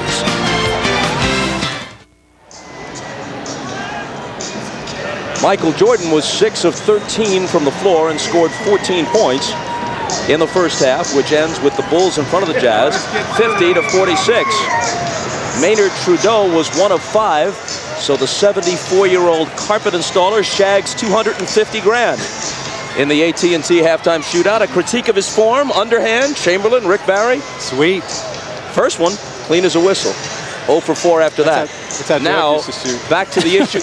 Back to the issue at hand, the first half of the real game. Well, I think Jerry Sloan's got to think about Greg Foster. He started him in both games. He's really been ineffective, and Greg Ostertag came in and gave them a big lift. He had 7 points and 3 rebounds in only 6 minutes. So will Jerry Sloan give him Foster a chance to start, or we come right in with Ostertag? No bodies being banged at all by Utah in that first half, and Ostertag can do that for them. Bob, I think both teams shot over 50% from the field. I think the team that has a defensive push and a defensive rush is going to win this game. They got to stop each other from scoring right now. That brings us to the Miller Lite halftime stats. Well, if you're a Bulls fan, you have to be really happy with the play of the big three. Pippen and Kukoc were excellent. They were 11 of 19 in the first half after being 11 of 31 in game one. 40 of the 50 points from the big three. And offensive rebounds, they had 7. They averaged 14 for the playoffs, so they're right on pace there. And the bench scoring once again big for Utah, 19-6, but only 4 fast breaks after 21 points in game one. Isaiah, you can't fast break if you don't stop the other team defensively. And Doug, when you look at the Utah Jazz, Karl Malone is leading them with 12 points, but more importantly, they've had 10 players to play and 8 of them have scored. You see Malone shooting a couple of jump shots. He started to go inside later in the first half. Look for Malone to go back inside. And with Jordan and with Chicago Bulls, it's a big three: Jordan, Kukoc, and Pippen. But at the end of the game, they're going to need the others to step up and give Michael some help. You see, he went inside, he's taking a lot of jump shots, but he's getting double teamed and he's passing out of the post. Remember what we mentioned. In many of these playoff games, as we've gotten down the stretch, Michael's accuracy has decreased, perhaps because of fatigue. Ahmad Rashad back at the Delta Center. Now, Phil Jackson told his team at halftime that they were executing very well on offense. One thing he wanted them to do is have more patience when Michael gets double teamed. Patience and then kick the ball out. Defensively, he said they've got to rotate better on the pick and roll, which every team in the league has tried to do, but they've got to do it better if they expect to win this ball game. Let's go down to Jim Gray. All right, thank you, Ahmad. Jerry Sloan told his team he's very concerned about them not competing. They're not offering any resistance, giving up too many offensive rebounds, 7, and too many second chances. He says we have to bump the cutters, pressure the passers. We have to come with a whole lot more energy. We can't let them go on the court where they want to go. Bob? Jim, thanks a lot. John Stockton was a huge factor, obviously, the single biggest star for Utah in their Game 1 victory. And there was controversy afterwards about Phil Jackson leaving Steve Kerr in the fourth quarter and down the stretch to defend him, and Stockton scored 7 points in overtime. For whatever this may be worth, Ron Harper played the entire first and third quarters of Game 1 and didn't play at all in the second, fourth quarter, or overtime. In the first and third periods, Stockton had 8 points and 1 assist.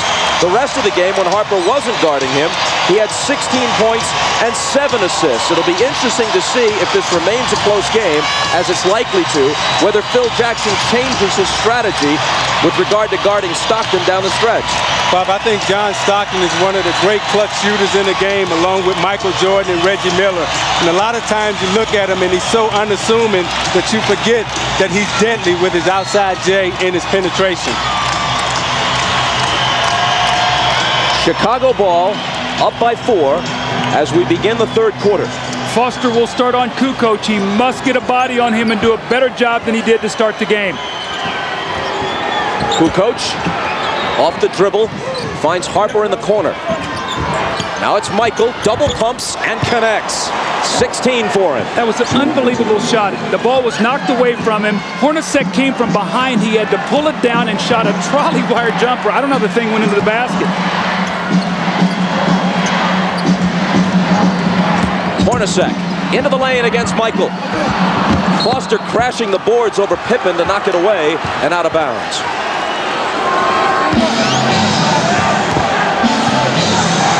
So Chicago brings it back with the 6-point lead. Pippen guarded by Russell. Jordan again. Not this time. Foster has the rebound.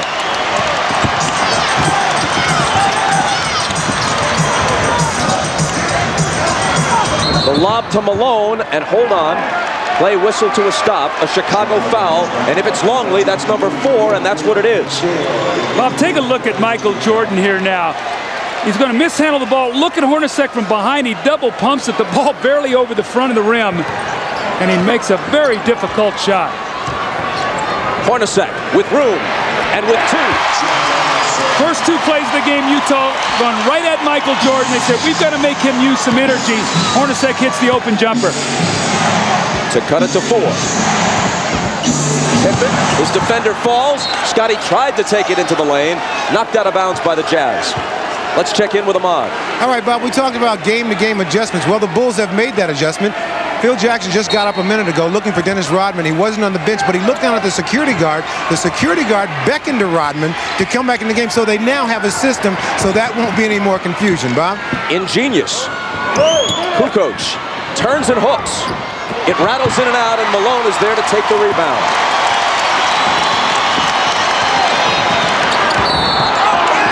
Down goes Malone at the other end. Perhaps fouled by Longley. And that's 5. Yeah, Malone came down to establish his low post position. He was trying to get the position, and normally the officials will let you bump the guy before he gets in position. Malone does a good job enacting flops, take the charge, and the officials blow the whistle. And that means Rodman comes in. Rodman, of course, always complaining that Malone is constantly acting and flopping, that sort of thing, according to Dennis. Discuss him. Dennis is on Malone. Stockton fires a jumper, and it's there for him. See, when the ball goes into the post, the guard's split on the outside, so you can't double team. And Stockton is shooting the ball very well. Now, Rodman in that first half played 11 minutes and didn't have 1 rebound. That's got to change, you figure, for Chicago to have a chance, especially with Longley now riding the pine with 5 fouls. Yeah, in the first half, they only had 9 defensive rebounds, and that's not good for Chicago. That foul on Malone is his second. See, Karl Malone, the last possession, he knew Luke Longley had 4 fouls, and Isaiah, he totally baited the official into that call. He really acted that play out, and the Chicago Bulls are really, really upset about that. You know what? That's gamesmanship. Absolutely. That's not worthy of disdain. It's worthy of admiration. I agree. You know what your opponent's got. You go in and you put the onus on the official to see if they'll make the call. Michael gets them both with the help of a friendly roll.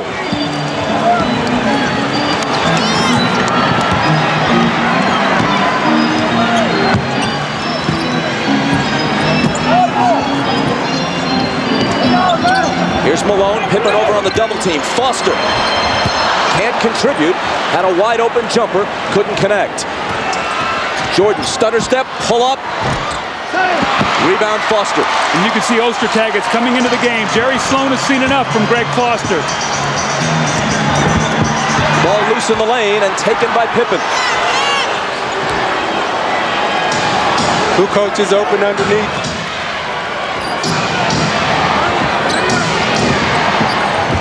Harper slapped away and a foul. Ostertag is coming in. Let's follow Foster to the bench and see if Jerry Sloan has anything to say. I would hate to be Greg Foster right now going to the bench and having to face Jerry Sloan. Well, he's sitting almost as far away as possible. That's very smart. Stockton picked up his second, sending Harper to the line. One of the things Chicago has done today on a lot of their splits, Harper is trying to post up in the lane against John Stockton. That time, he was able to get the foul, but he's really looking to score around the basket rather than float on the perimeter. The free throw shooting will be big for Chicago. In the playoffs, they have 3 players, Kukoc, Pippen, and Harper, shooting under 70% from the line. But Pippen, who struggled especially in the Indiana series, is 9 of 9 so far in a game and a half in the final against Utah. 6 of 6 in game 1, 3 of 3 tonight. Malone trying to find Russell. Ostertag comes up with it. Out of the corner, Russell. Inside Ostertag.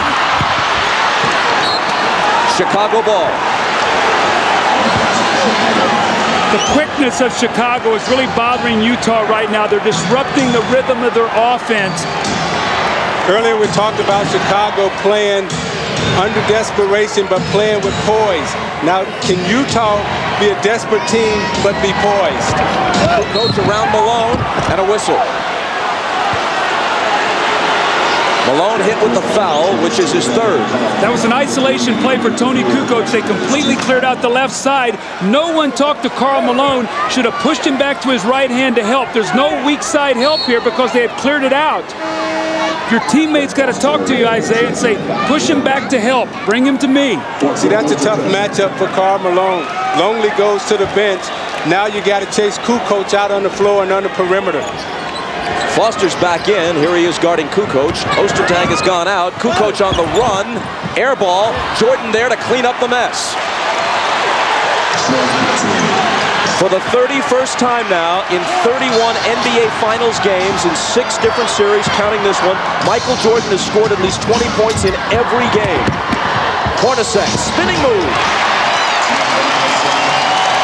See, I love Jeff Hornacek as a player. I mean, he's gritty, he's gutsy, and he's going to give you everything that he has on the basketball court.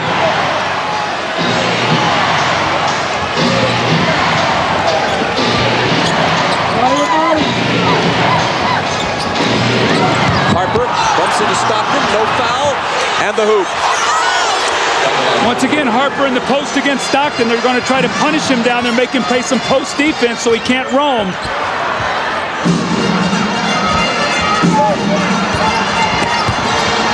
Malone muscles in between 2 defenders and is fouled with the Jazz now down by 7. You see the big guards of Chicago now are starting to take control of this game, giving the smaller Jazz problems. You look at Jordan underneath, pushes Hornacek out of the way, and gets the offensive glass. Now you see Harper using his size and his strength. Stockton tries to flop.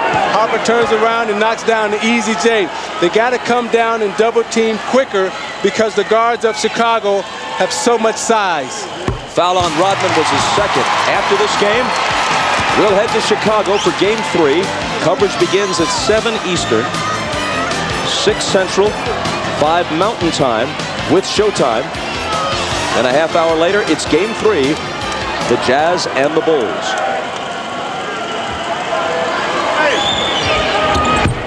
One of 2 for Karl, and the rebound for Rodman. His second rebound of the night.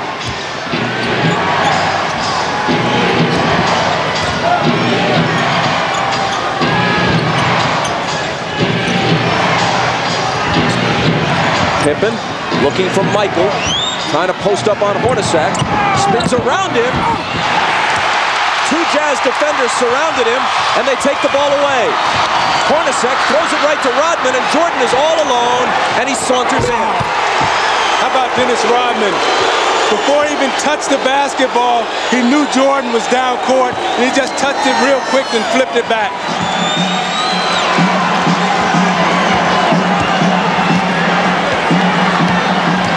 Now an 8-point lead for Chicago.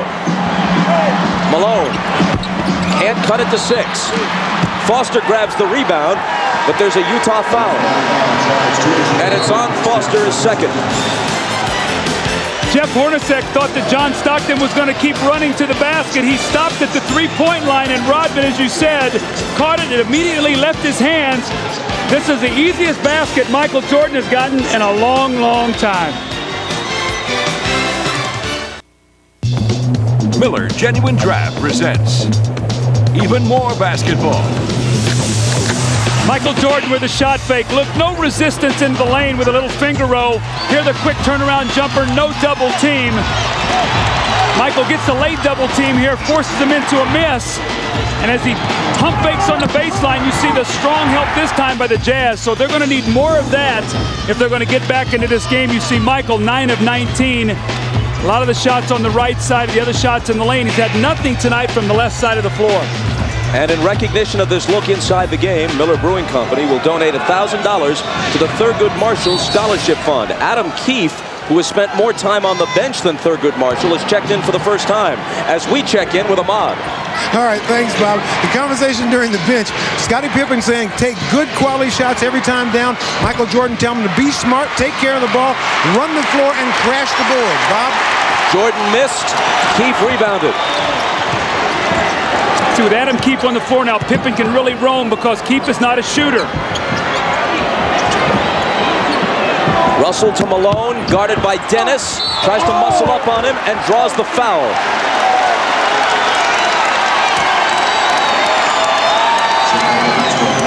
It's Rodman's third.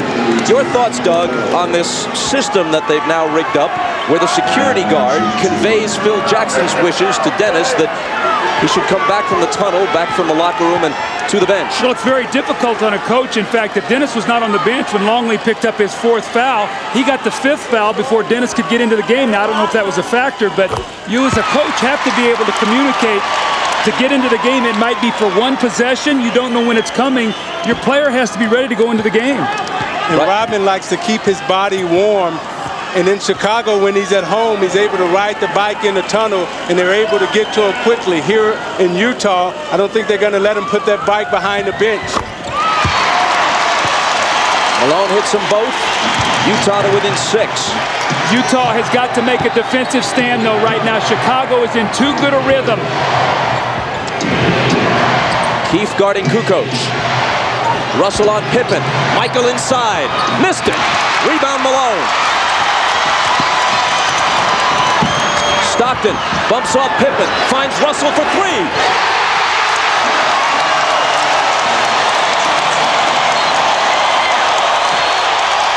Timeout, Chicago.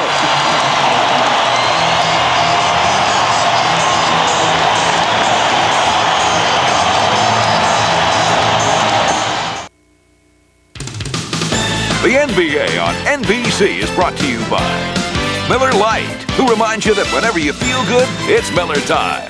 By the full line of vehicles from Mitsubishi, built for living. And by KFC, where hot wings are back. Isn't it time for some really good chicken?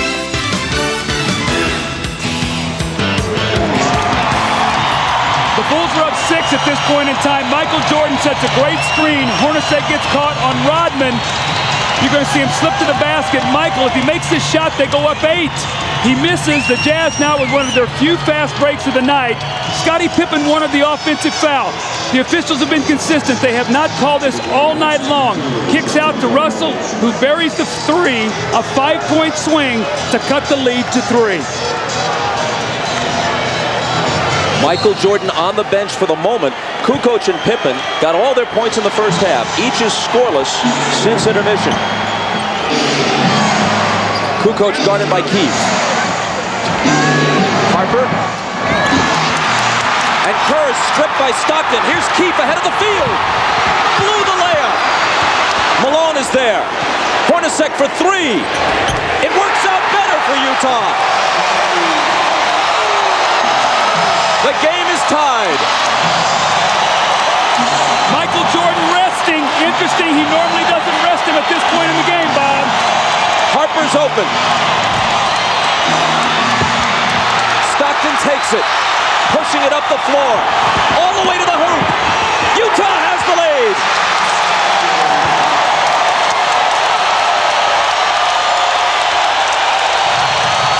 The Jazz on a 10-0 run.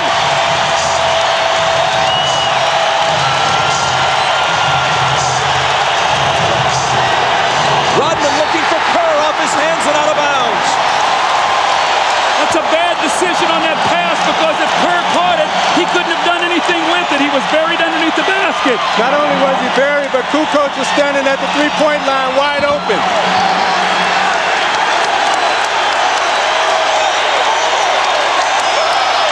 Dennis Rodman just barrels through the screen, but on this fast break, you're going to see Stockton strip Kerr. He throws ahead to Adam Keefe. Now, Adam Keefe has been sick.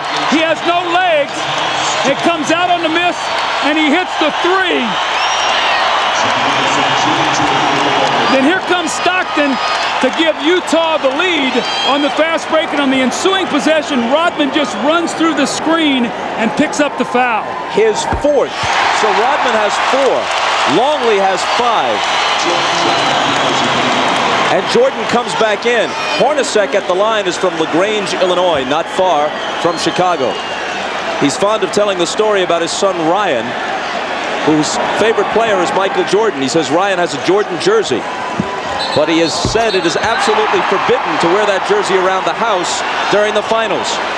Adam Keefe with a lane violation, Bob. You never want to lane violate with a 90% free throw shooter. The Jazz lose a point. Phil Jackson realizing the momentum switching, he immediately comes back in with Michael Jordan, who only rested about a minute. Yeah, there you're anticipating a rebound that's almost certain not to come. Rodman, jumper on Malone. Missed it, but a foul as Kerr went down away from the action. And Brian Russell picks up his first. Here's Adam Keefe right here. He's going to get in the lane too quickly. Again, Hornacek, a 90% free throw shooter. You never do that. Now if you're shooting a 50% free throw shooter, maybe you take that chance, but the referees definitely had to call that. Doug, if I'm Karl Malone, I am thinking every time I touch the basketball with Dennis Rodman having 4 fouls and Longley having 5, attack the basket because you know they're going to be tentative guarding you. Kerr's free throw ends an 11-0 Utah run, and he makes them both.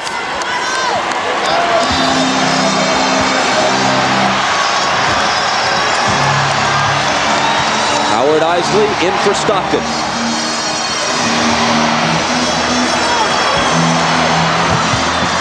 Hornacek will bring it back. Now takes a little lunge and somehow hits it. Man, he's got a wide array of shots and seems to be able to change it in midair if the defense makes him.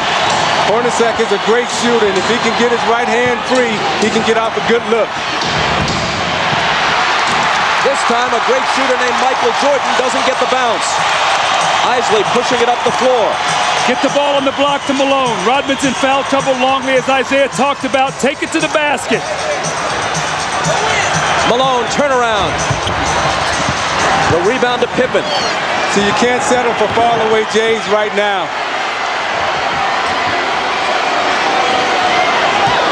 Here's Kukoc. Isley up on Kerr, denying him a chance to shoot a 3. Kukoc misses a 3-pointer. Rodman has board position, but hold on. It's going to be on Karl Malone. He held Rodman's arm on the offensive rebound. Well, now that's 4 on Malone. French Open coverage begins at 3 Eastern tomorrow. Monica Seles shot top seed Martina Hingis in the semis. Now she goes up against Arantxa Sanchez Vicario for the championship. On Sunday at 9 Eastern, 6 Pacific, we'll have the men's championship. The women's final tomorrow, the men's final on Sunday here on NBC. Rodman misses the free throw. Antoine Carr has checked into the game now for Malone, who is resting with 4 fouls. Carl only 5 of 14 from the floor, and Burrell in for Tony Kukoc. 1 of 2. Utah by 2.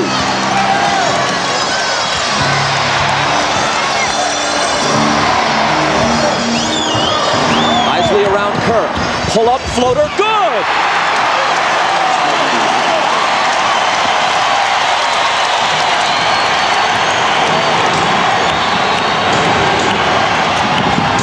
Pippen finds Burrell all alone. Burrell for 2. 2 minutes remaining, 2 minutes.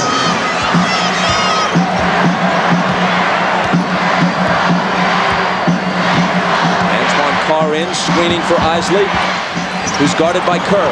His bounce pass intended for Keefe, picked off by Burrell. Michael with Hornacek on him.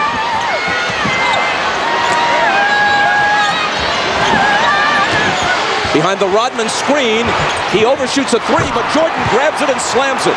Just the power of Michael Jordan. Hornacek was trying so hard to block him off the glass, Isaiah, and he just sort of pushed him to the side for the second shot. 24 for MJ. Game tied at 68. Yeah, that time that ball took a bad bounce on Hornacek and bounced right to Jordan. Isley, another pull-up, another basket. See, that's Isley's shot. That little floater, that little mid-range game, It's so tough when you're a point guard, when you can pull up and hit that little mid-range shot because the defense can't come to you.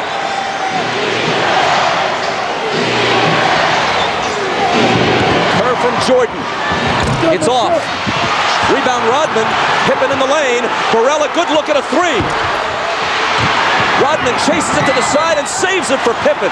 Tremendous athletic play by Dennis. Now Michael has all the room he wants, but still can't put it down. And Russell outraces him for the rebound. Then he loses it. He tried to call timeout and doesn't get it. And Chicago will have it back.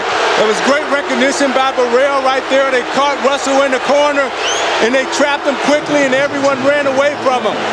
Remember that there is no force out anymore. It's either a foul or a violation. Used to be you could bump a guy out and it was called a force out. Joey Crawford ruled that he went out on his own accord on that play. Now it's Pippen who stumbles away, but he was fouled by Russell.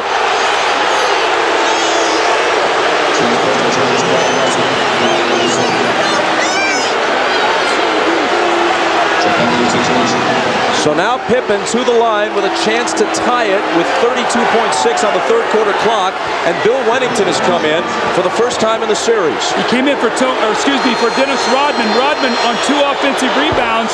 Very fortunate on one of them that he didn't pick up his 5th foul.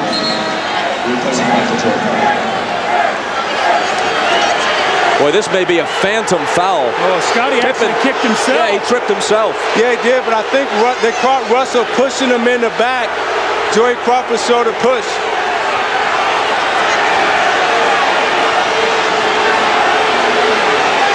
Jordan out. His figures through 3 quarters. Joe Crawford with an explanation for Jerry Sloan. I doubt that it satisfies him, but Sloan strides back to the bench. See, Joey Crawford is using a lot of restraint tonight. This is a very emotional guy, and he's a terrific referee, but he realizes in the heat of this, he does not want to give a technical foul unless he just absolutely has to. That's great officiating. You got to give the coaches a little latitude in this kind of magnitude of the game. Pippen is 11 for 11 at the line in this series so far.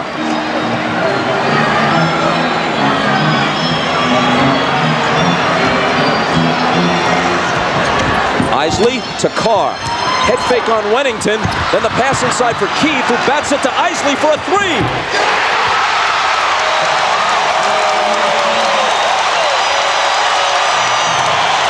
Last shot of the quarter for Chicago. Pippen wheeling. Offensive foul. 2 on Scotty. Leaving the Jazz 2.2 to try to get off another shot.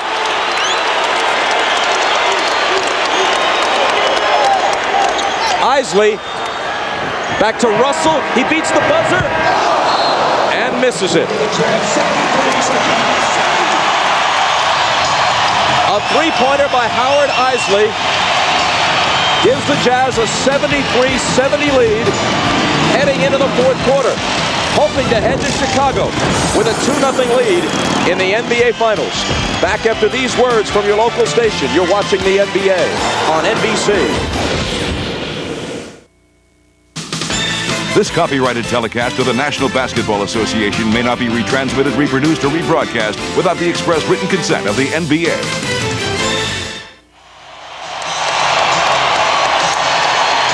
Utah up by 3. Now take a look at another set of numbers. You can draw a lot of conclusions from this, but it's almost inescapable that fatigue has to be part of the fact that Michael Jordan's field goal percentage has dropped markedly in the 4th quarter of the last half dozen games. He was 4 of 11 in the 3rd quarter of this one. He's 10 of 24 overall in the game. They have asked him to play heavy minutes at age 35 and to carry a huge portion of the load. Keith from Isley can't find the handle. Pippen chases it down. Keith really struggling here. Pippen to Wennington. His shot is short. Now remember, the start of the 4th quarter, Utah failed to capitalize on the Bulls bench in Game 1. Can they do it tonight? There's a foul on Kukoc. In the fourth quarter in game 1, Chicago outscored Utah 20-12. First foul on Tony.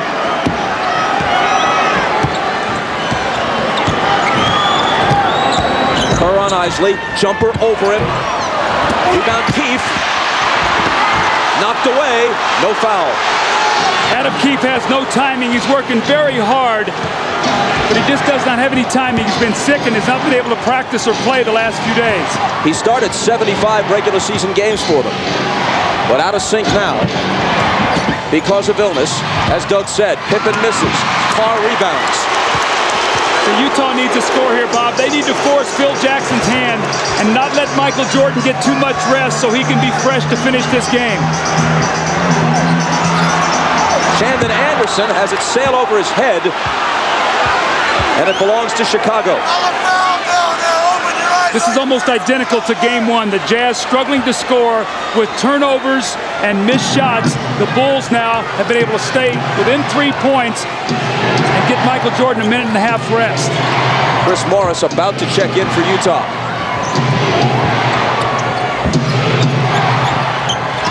Scott Burrell to a cutting Pippen, who was fouled. It's on Keefe. Scottie Pippen back cut Russell. He went to overplay, and Pippen cut right down the lane. To the importance of Scottie Pippen and Tony Kukoc, we talked about their great first half. They combined 11 for 19. In the second half, they're 0 for 4, so they do not have a field goal, although Scottie did make 2 free throws in the third quarter. Tomorrow at 1 Eastern on NBC, Lisa Leslie, Dawn Staley, and college star Shamika Holtzclaw lead the USA against Brazil in the semifinals of the Women's World Championship of Basketball in Berlin. Tomorrow at 1 Eastern on NBC. Pippen remains perfect at the line in this series.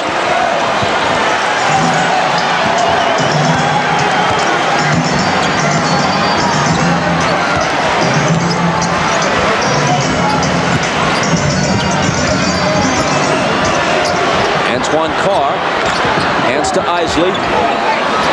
Isley on the move. Off to Anderson. Here's a 3.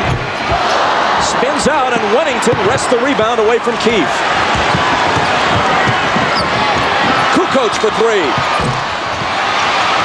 Anderson skies to pull it down. And it's still Utah by 1.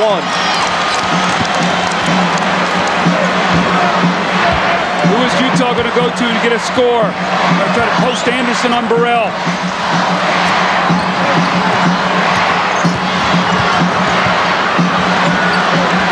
Isley on the move, underhander, won't fall, but he gets to the loose ball.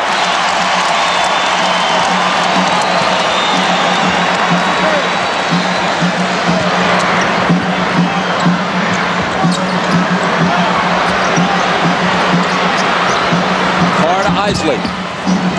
Anderson. Keefe on the baseline. 4 seconds to shoot. Isley barely beats the shot clock. And it's an air ball, and therefore a 24-second violation. 8:56 to play in regulation. Utah by 1. The NBA on NBC is brought to you by Bud Light. For the great taste that won't fill you up and never let you down, make it a Bud Light. By Ford, makers of vehicles that are built to last. And by IBM, solutions for a small planet.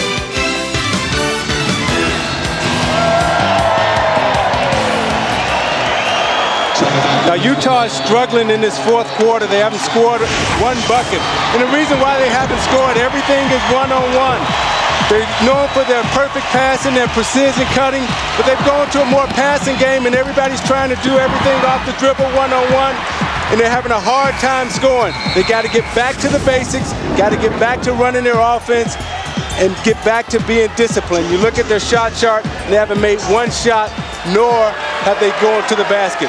You see Stockton and Malone back in the game right now, trying to generate some offense. Pretty decent breather for Carl. Chicago doesn't have a field goal in this fourth quarter either, just 2 Pippen free throws to close to within a point. And we played 3 minutes and 15 seconds now. Here's Kukoc.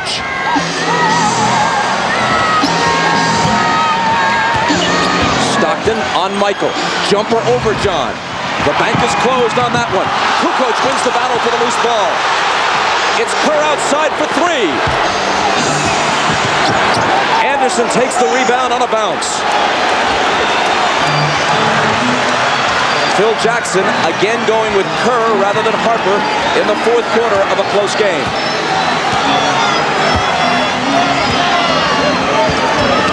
Inside Malone. He was fouled. There still has not been a field goal scored by either team. We've played almost 4 minutes of the fourth quarter. It's that favorite rip screen play. You're going to see Michael Jordan waiting to try to go for the steal, and he reaches in there at the last moment. But that's that little rip screen play to bring Karl Malone to the post. He's got to take his time now. If he gets fouled, free throws could be crucial as we come down the stretch the way teams are shooting. Michael's foul was his first.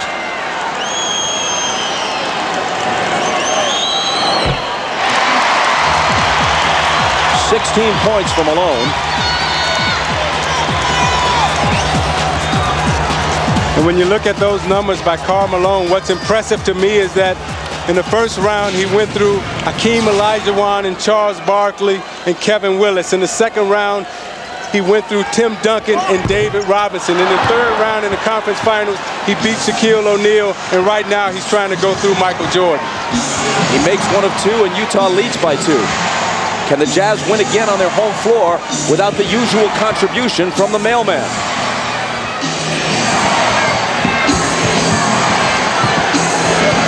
Rodman shoots from the head of the key and connects.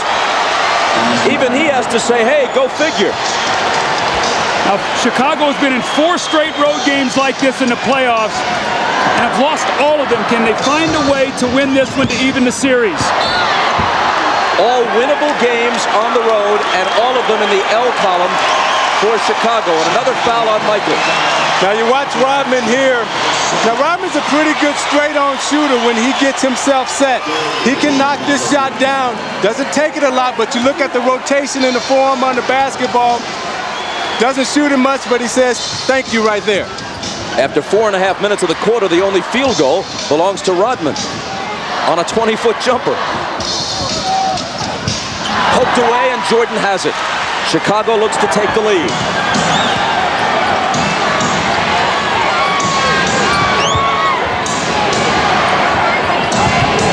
Michael. And he was fouled. It's Isley who raises his hand. Following the game on most of these NBC stations, your local news, then The Tonight Show. For those of you who'd like to continue with coverage of the NBA, we'll have a post-game special on CNBC immediately following the game. Our entire cast will be here to review the contest along with highlights and stats. That's on CNBC. Morris knocks it out of bounds away from Kukoc. And with 6:53 on the clock, we step aside. Back to Salt Lake City in a minute. Something short of a scoring spree in this fourth quarter. 6:53 left. Tied at 74. Rodman has made some great hustle plays for the Bulls in this second half, and they're going to need this from him. Luke Longley has 5 fouls. They're going to need him guard Malone. Extra shot opportunities for your team so you can shoot a lower percentage. He wrestles it away. Burrell misses the 3. Look at the hustle, and he gets it back once again. And on this one, he even surprised himself with the open jumper to tie the game at 74. But they're going to need that kind of play from Rodman against Malone as we finish this game. Generally, he has not fared well against Karl. Did have 14 rebounds in a Chicago loss at home in January. Only 4 rebounds here at the Delta Center later in the year. In both games, Malone put up big numbers, points and rebounds. Here's Steve Kerr, an open 3. It rattles in and out. Pippen clears the offensive glass. Kukoc is open, but gives it back to Scotty for the turnaround, and he gets the roll. Utah has got to rebound. That's the first field goal of the quarter for Chicago. Excuse me, the second field goal of the quarter.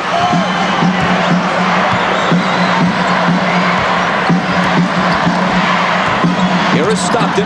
Malone screening for him. John into the lane, but there's a Utah foul. And if that's Malone on an illegal screen, it's his 5th. Yup, it is. Now you watch Karl Malone as Steve Kerr goes underneath the screen. Malone will run right into Steve Kerr, and Steve Kerr takes the offensive foul. But right now for Utah, when you're at home in a game 2, trying to defend in the playoffs, when it gets to the 6-minute mark, and if this game is close, all the pressure is on you right now. Hornacek is on Jordan. Michael double pumps and hits off the glass. Jordan with 26. Jerry Sloan's going to come back in with Brian Russell. Right now, Utah needs a basket desperately. See, Chicago right now senses the kill. Malone had a wide open jump shot and clanged it off the back iron, which has been his story. With just a couple of exceptions in game 1, it's been his story throughout the series so far. Malone is 5 for 15 from the floor after shooting 9 of 25 in game 1. And see, I think you have to give Dennis Rodman credit right now. Everybody's been talking about him, but defensively, he shut Malone down so far. But that one was just a wide open miss. Pippen to Michael with the shot clock winding down against Hornacek. Michael's going to do it. 2 defenders, a whistle, count the basket, plus the foul, as Jerry Sloan contends from the bench that Michael traveled. It's the 4th foul on Hornacek. Now, how can you guard a guy any tighter than this? You got 2 defenders over there. You make him take the shot you really want him to take, and he just hits it. See, Bob, Michael Jordan understands right now that it's time. It's time to put on the push right now, and he's going after it right now. And can Utah stop the adrenaline and the push that Jordan is getting ready to exert in this game? Utah led by 3 at the quarter. They scored just 1 point in the 4th period, which is more than halfway through, and they trail now by 7. Malone, Russell, wide open, hits the 3. What a big shot by Brian Russell.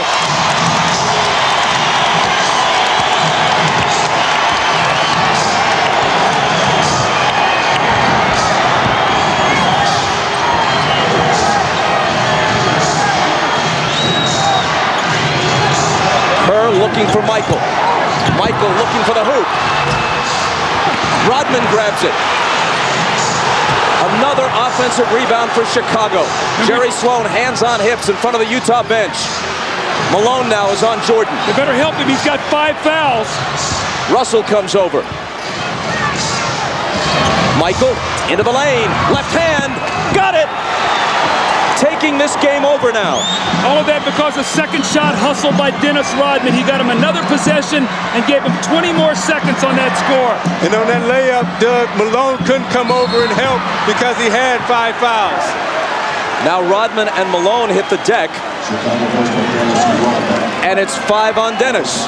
This is how you win championships. Rodman comes up with a second shot, just beating 2 Utah Jazz defenders to the board. And here's Michael Jordan with that surge that Isaiah talked about, finishing with his left hand to put his team up 6 points once again. Now that Chicago has a 6-point lead, you see Harper in for Kerr for defense. Stockton around Harper. Outside to Hornacek. Into the lane. Contact and a foul. Rodman was in the vicinity. Let's see.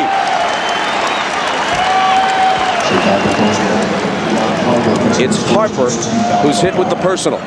That's his first. Bob, what you're seeing now on the screen roll, they're going to push John Stockton to the baseline, and Scottie Pippen is going to run at him into a trap. So the weak side is going to be open. They'll have 2 shooters there, but can Stockton see the floor well enough out of the double team to find on the weak side of the floor? Now Jordan has put on a burst of energy, and right now, Doug, it's like a distance runner. When you put on that burst of energy, the thing that Jordan must be concerned about is, do you have enough to finish? Can you get all the way to the finish line?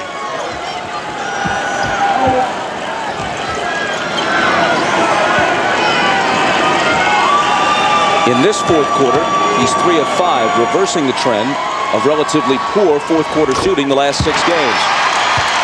Hornacek makes them both. Longley comes back in. He's got 5 fouls. Rodman to the bench with his 5 fouls.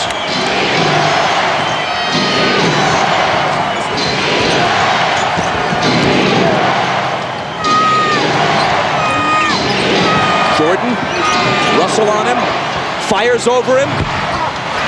Kukoc back taps it to Pippen. Another second shot, Bob. We've talked about the offensive rebounding of Chicago in game 1, only 9.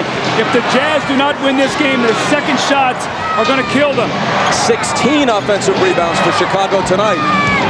Jordan on the run, dishes out to Pippen. Scotty baseline. Chicago by 6. Every time you give up a second shot, you give a team multiple shots, but more importantly, they're burning clock. 40 seconds every time down. 21 for Pippen. Stockton to Russell. Russell on the move. Nice feed to Shandon Anderson, and this could be a 3-point play, which would cut the lead in half just like that. Brian Russell with great dribble penetration. He beats Kukoc on the baseline. The Bulls are taught to give help, but no one rotates and helps Scottie Pippen. Pippen gets the foul, the 3-point opportunity. You're watching the NBA on NBC. Tony Kukoc is going to be here on the offensive boards. He's going to tip the ball back to give the Bulls another shot at scoring once again. And here's what happens. They burn some clock. Michael Jordan penetrates. And he's going to find his old buddy Scottie Pippen in the corner, who shot fakes. Medium range jump shot. And he pushes the Bulls into a 6-point lead. Now as we resume, Shandon Anderson trying to complete a 3-point play. 2 of 2 at the line tonight. 74% for the season.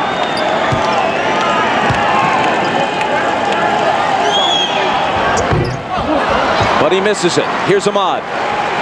All right, thanks, Bob. During that timeout, Steve Kerr just suffered a thigh contusion. He iced it down during that timeout, but as you can see, he's still out on the court trying to go with it. Bob?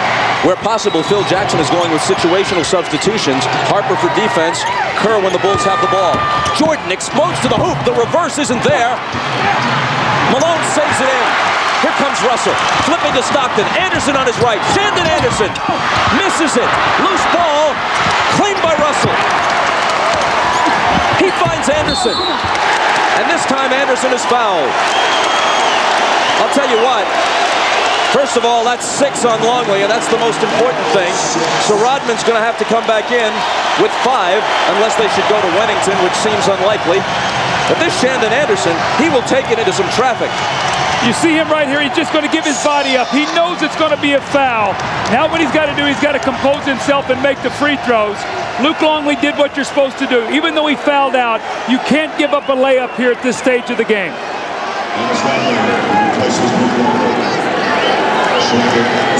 Longley played just 17 minutes because of foul trouble, and there you see his relatively meager numbers. Rodman in with 5 fouls. Anderson missed at the line a moment ago, but not this time. See, Bob, what will happen here is you see the fourth quarter free throw shooting by the Jazz. You see Anderson is well down the list with 57%. Anderson has not shot free throws nearly as well in the playoffs as he did during the regular season when he was a 74% man. See, the Bulls are sending all 5 guys to the boards right now. So if the Jazz can stop them and rebound, they can run, something they have not been able to do the entire game. You see, right now the Jazz have Hornacek out on the floor, and they'll try to exploit him. And a whistle as Chicago brings it to the front court. Jeff Hornacek now has 5. Utah had 1 foul to give. The Bulls are already over the limit, and Utah will join them there with their next foul. Michael behind a Rodman screen. Russell fights it off. Jordan forces the shot and misses it. Utah can tie it. It's Stockton. Hornacek for 3. Utah has the lead.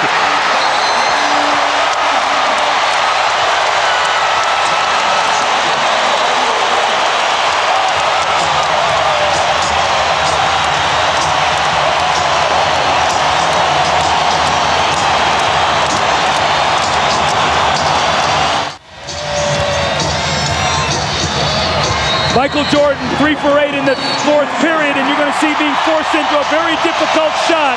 Brian Russell with excellent defense. He gets a hand up. Michael falls down on the shot, and the Jazz, when they rebound, can now run. They're playing 5-on-4. Here's Michael Jordan right here. So they're 5-on-4. Michael cannot get back into the play. Stockton realizes it. He pushes it up the floor. Hornacek trails in from behind, and Hornacek with the big three that gives his team a 1-point lead.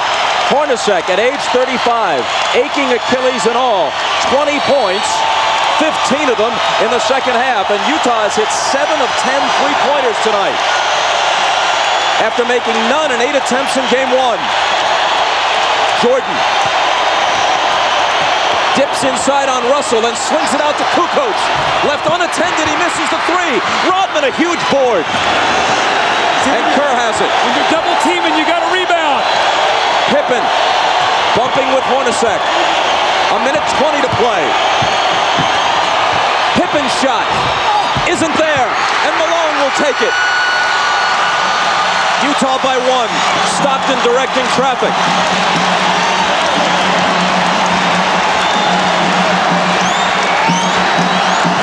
Kerr has to guard him. Stockton gets by him, but his pass is intercepted by Kukoc. Kerr, pull up 3. No! Got his own rebound. Michael hits it, and Chicago reclaims the lead. There's a foul as well. What a sequence. Again, Bob, I can't say enough. Watch Kerr shoot this ball. Nobody blocks him out. He gets it back, the smallest player on the floor, and finds Michael Jordan, who gets fouled and is going to get a 3-point play opportunity here to put his team up 2. And you see Malone couldn't be aggressive right there because he had 5 fouls, so he had to lay back off the play. Michael Jordan has taken 33 shots to score 34 points, but what's important is that his team now leads by a basket, moving down toward 40 seconds. Stockton. Russell out of the corner. Stockton thought about a 3. Pippen is on him. 6 seconds to shoot. Malone will, and he'll miss another one. Rodman grabs the rebound and asks for time. See, Malone needed to recognize that he had the mismatch with Kukoc, and instead of taking him outside, he should have rolled right into the post so he can use his strength and go up and score, but they baited him again into the jump shot. Malone is 5 of 16 from the floor after 9 of 25 in game 1. At what point does this become a psychological obstacle, if it isn't already? See, I think Dennis Rodman right now and this whole group of Chicago has baited Malone. You see he has Kukoc guarding him. He should be inside instead of outside. Shoots the J. He's not able to finish. Rodman underneath comes up with the rebound. Malone 0 for 4 from the field in the second half.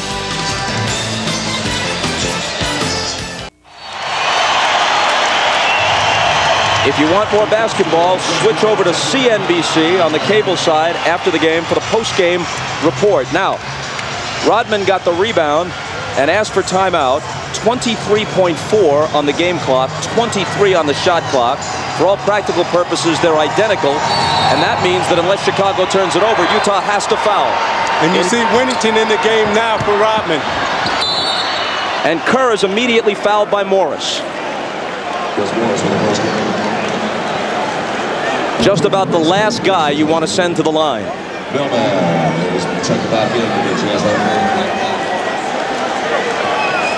Actually, he's had a few misses in the playoffs, but usually he's an 85 to 90% guy from the line. Well, right now, Steve Kerr has made the biggest play of this game with that offensive rebound and the play to Michael Jordan. The Bulls have 6 offensive rebounds in the fourth quarter for 8 points.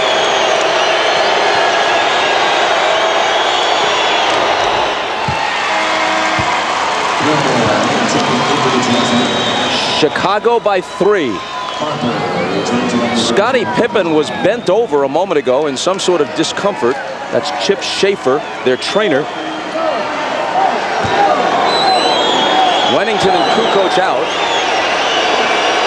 Rodman is among those coming back in as they make an offense and defense switch. Pippen apparently is nauseous, but he's going to stay in the game. It's Utah feeling a bit nauseous now after Kerr hits them both to give Chicago a 4-point lead with 19.5 on the clock.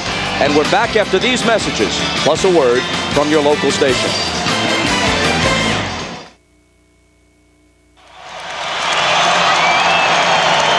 Coming up on NBC following your late local news, The Tonight Show with Jay Leno. Among the guests, Jonathan Winters plus Kevin Meaney reports from right here at the NBA Finals in Salt Lake City. Now Phil Jackson not taking any chances. Got Harper in the game to guard Stockton. Russell trying to get it in. Stockton slipped and Harper cut in front of him and stole it. To Rodman, they'll burn some clock. They got to chase him and foul him. And Stockton whacks Jordan.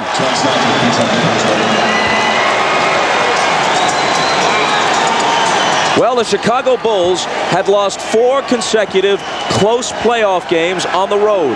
3 at Market Square in Indianapolis. The first one here, all winnable games. It looks like they'll reverse that and get even going back to Chicago. Ron Harper came up with a big steal there because if he would have been called for the foul, really no time would have elapsed off the clock.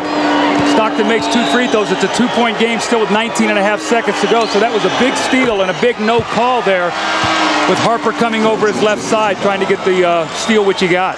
You know, Phil Jackson gambled the other night and he had Steve Kerr guarding Stockton. This time he learned and he brought Harper in, and it looks like Chicago is going to come out of here with a victory tonight.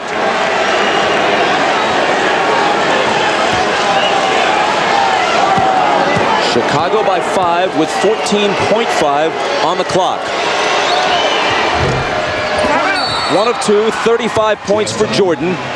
Timeout Utah.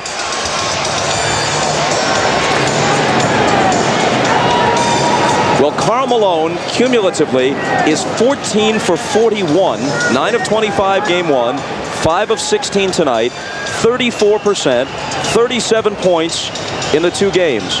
In a sense, then, you could say that if, in fact, Chicago wins, Utah's lucky to get a split. But that's not how Karl Malone will be thinking about it on that plane to Chicago, because the next 3 are all at the United Center. Well, Bob, what Chicago has done, they've done a great job getting in passing lanes with their length, making it very difficult to throw that ball into the post. Rodman, Longley, everybody who's played him have circled him. They made it difficult for him to catch it. He's given up his space on the post and stepped out, and he just has not been able to make that little medium-range jump shot. And the Bulls came up with a big plays tonight when they have needed them. That offensive rebound by Kerr after he missed the 3 was gigantic, because now he finds Michael Jordan for a 3-point play, and instead of the Jazz having the ball with an opportunity to go back down the floor and go up 3, they get a 2-point lead. Now Malone has had a very tough night, and you gotta wonder, why doesn't he go inside? You see him shooting jump shots, not using his quickness, not using his strength, and he's shooting all J's. They baited him into a jump shooting game, and the Karl Malone that I know loves to pound it inside, likes to get inside. And how about this? As we look at the leading scorers, let's turn our attention to rebounding. Dennis Rodman did not have a single rebound in 11 minutes in the first half, but he has 9 rebounds in the second half, 5 of them on the offensive glass. Most of it with Luke Longley glued to the bench because of foul trouble, and eventually Longley fouled out. Rodman himself has 5 fouls. Now, it's still a 2-possession game for Utah. There was a big miss by Jordan. If Utah can get a bucket and a quick foul, they're still in this basketball game. Russell to inbound. Hornacek, Jordan on him, forces the 3, and barely misses it. The rebound is taken by Kukoc, who's immediately fouled, and that may close the door on the Jazz.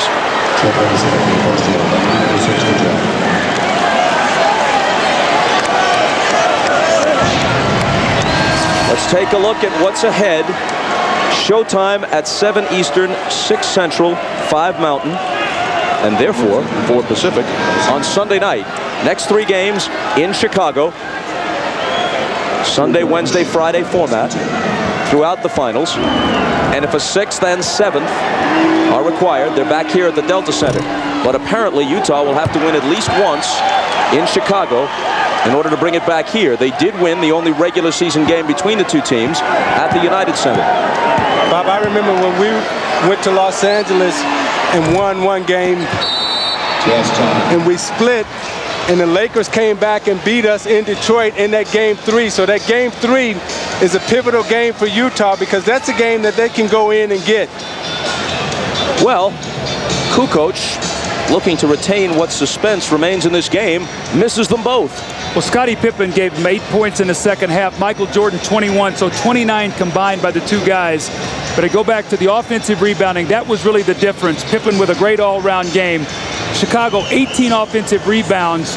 But more importantly, they got him at crucial times, Bob, when they were forced into maybe a tough miss. Somebody dug it out. They got it back. They got a new possession, used some clock, and got a score. That breaks you down mentally as a team. You play good initial defense, and you must rebound the ball. 7-point difference on the offensive boards. It's a 5-point game right now. Those are the little plays that beat you in playoffs. And when you talk about rebounding, Dennis Rodman, 9 big rebounds in the second half. And here's Ahmad. All right, thanks, Bob. Phil Jackson very seriously telling his team this is a horrible situation that we've put ourselves in, a very dangerous situation. We've had 3 foul shots. We've missed all of them. Let's go out here and try to end this game and get out of this situation rather than celebrate. Bob? Utah has hit Ahmad 7 out of 11 three-pointers. And one of their misses was a half-court heave by Russell at the end of a quarter. And it's still a 2-possession game for Utah. You know, 2 threes, and you score 6 points, you can actually win this game if Chicago can't make their free throws.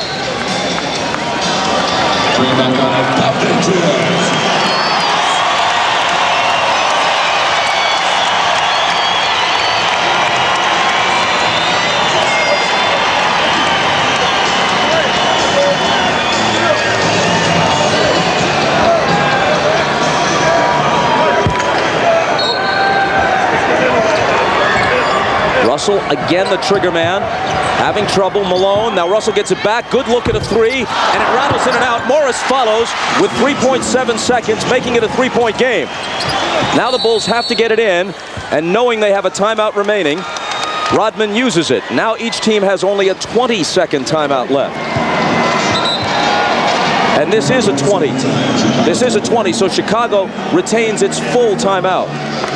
Isaiah, what I want to watch tonight, if Chicago does win this game, hold on and win this game, what will Utah's body language be as they walk off this floor? The series is 1-1. They're a very good road team. What's their body language going to be? I think that's going to say a lot about when they go to Chicago, what they're going to feel like going into that United Center. But, Doug, you're looking at John Stockton right now, and all you need is a steal. He's the steals leader in history in a quick 3. He's capable of doing it, so this game isn't over yet. Harper into Jordan. Russell pushed him. They didn't get the first call. Then Stockton makes contact with 1.7, and they whistle play dead and send Michael to the line. And Sloan is arguing that he was fouled the first time. Well, if he makes one of these free throws, the game is over. That'll be a 4-point lead with 1.7 seconds to go. Utah only has a 20-second timeout. They can't advance the ball. Right there, Brian Russell said he pushed him right there. That was sort of a, if you were in flag football, maybe you would get that call, but you're not going to get that right now.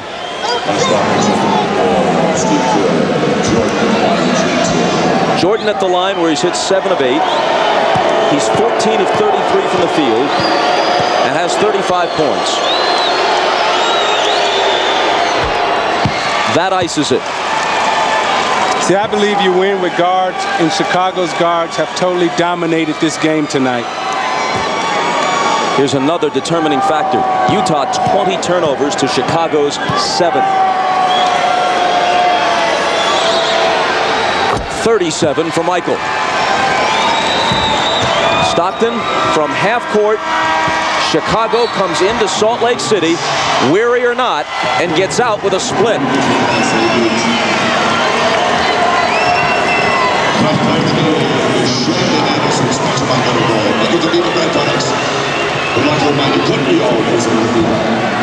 Michael Jordan is with Ahmad Rashad. All right, thanks, Bob. Michael, you guys were so confident coming in here tonight in this game, and you said all the pressure on the game two was really on Utah. How was that so? Well, I mean, we were just trying to get one win.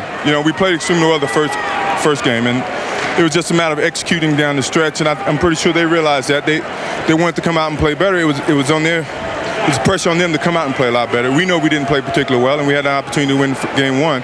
Tonight we came out. We got in the same situation in the fourth quarter. And we basically executed, went to the free throw line, knocked their free throws down, and defensively we held tough. When you talk about game-to-game adjustments, you guys seem to make the adjustments tonight, or was it just better overall play? I think it was better overall play. We had a feeler in terms of what they wanted to do, and defensively, I think we stayed solid, and we really didn't let the screen and roll hurt us as much as they normally do. And I think we pounded the boards very well. Improve your confidence going into game three? Our confidence has been very strong. I think the pressure is really not on us, and it's on them. Now the pressure may shift to us because we're going back home and we have to defend our home court, and we got to go back and play well. All right, congratulations, Michael. Sure. All right, let's go over to Jim Gray. All right, thank you very much, Ahmad. A very effective night for Dennis Rodman tonight. In the second half, 9 rebounds, 9 on the game. You held Karl Malone to 5 for 16 from the field. Why were you so effective against Karl this evening? Well, I think they let us play tonight. If they let me play, I can play Karl Malone any day of the week. But they just start calling the touchy fouls. They won't let me get in my groove. I was out of my sync in the first half, but the second half I came out. I said, I got to play basketball. Quit worry about everything else. Now, so much has been made of your trip to Las Vegas and the distraction of you not being on the bench. How much of a distraction has this been to your teammates, Dennis? It's amazing how the media and the newspaper people try to just blow this out of proportion. And the people in the organization for the Bulls and my team, they know that this is the way I can keep motivated. But I'm not doing anything that's wrong. As long as I'm here doing my job on time and this and that. When I'm out off the bench, I'm out there riding the bike trying to get loose. And I'm 37 years old. I'm not a young man anymore. You're going to do whatever you want to do anyway, right? Absolutely. All right. Bob, back to you. I guess that's clear by now. Utah in the fourth quarter, in the face of tough Chicago defense, of which Rodman was an important part, hit just 4 of 15. That's 27%. They were held to 15 points. They led by 3 going into the quarter, but Chicago comes from behind on the road to turn this into a best-of-5 series now. Game 3 of the NBA Finals begins on Sunday, 7 Eastern with showtime. Tip-off at 7:30 Eastern Time. Coming up next, for most of you, your late local news, then an all-new Tonight Show with Jay Leno. Jay welcomes Jonathan Winters, musical guest Natalie Imbruglia, plus Kevin Meaney reports from right here in Salt Lake City and the NBA Finals. And for those of you who'd like to continue with coverage of the basketball, interviews and post-game activities available on CNBC after these messages. For Isaiah Thomas, Doug Collins, Jim Gray, and Ahmad Rashad, I'm Bob Costas. This has been the NBA on NBC.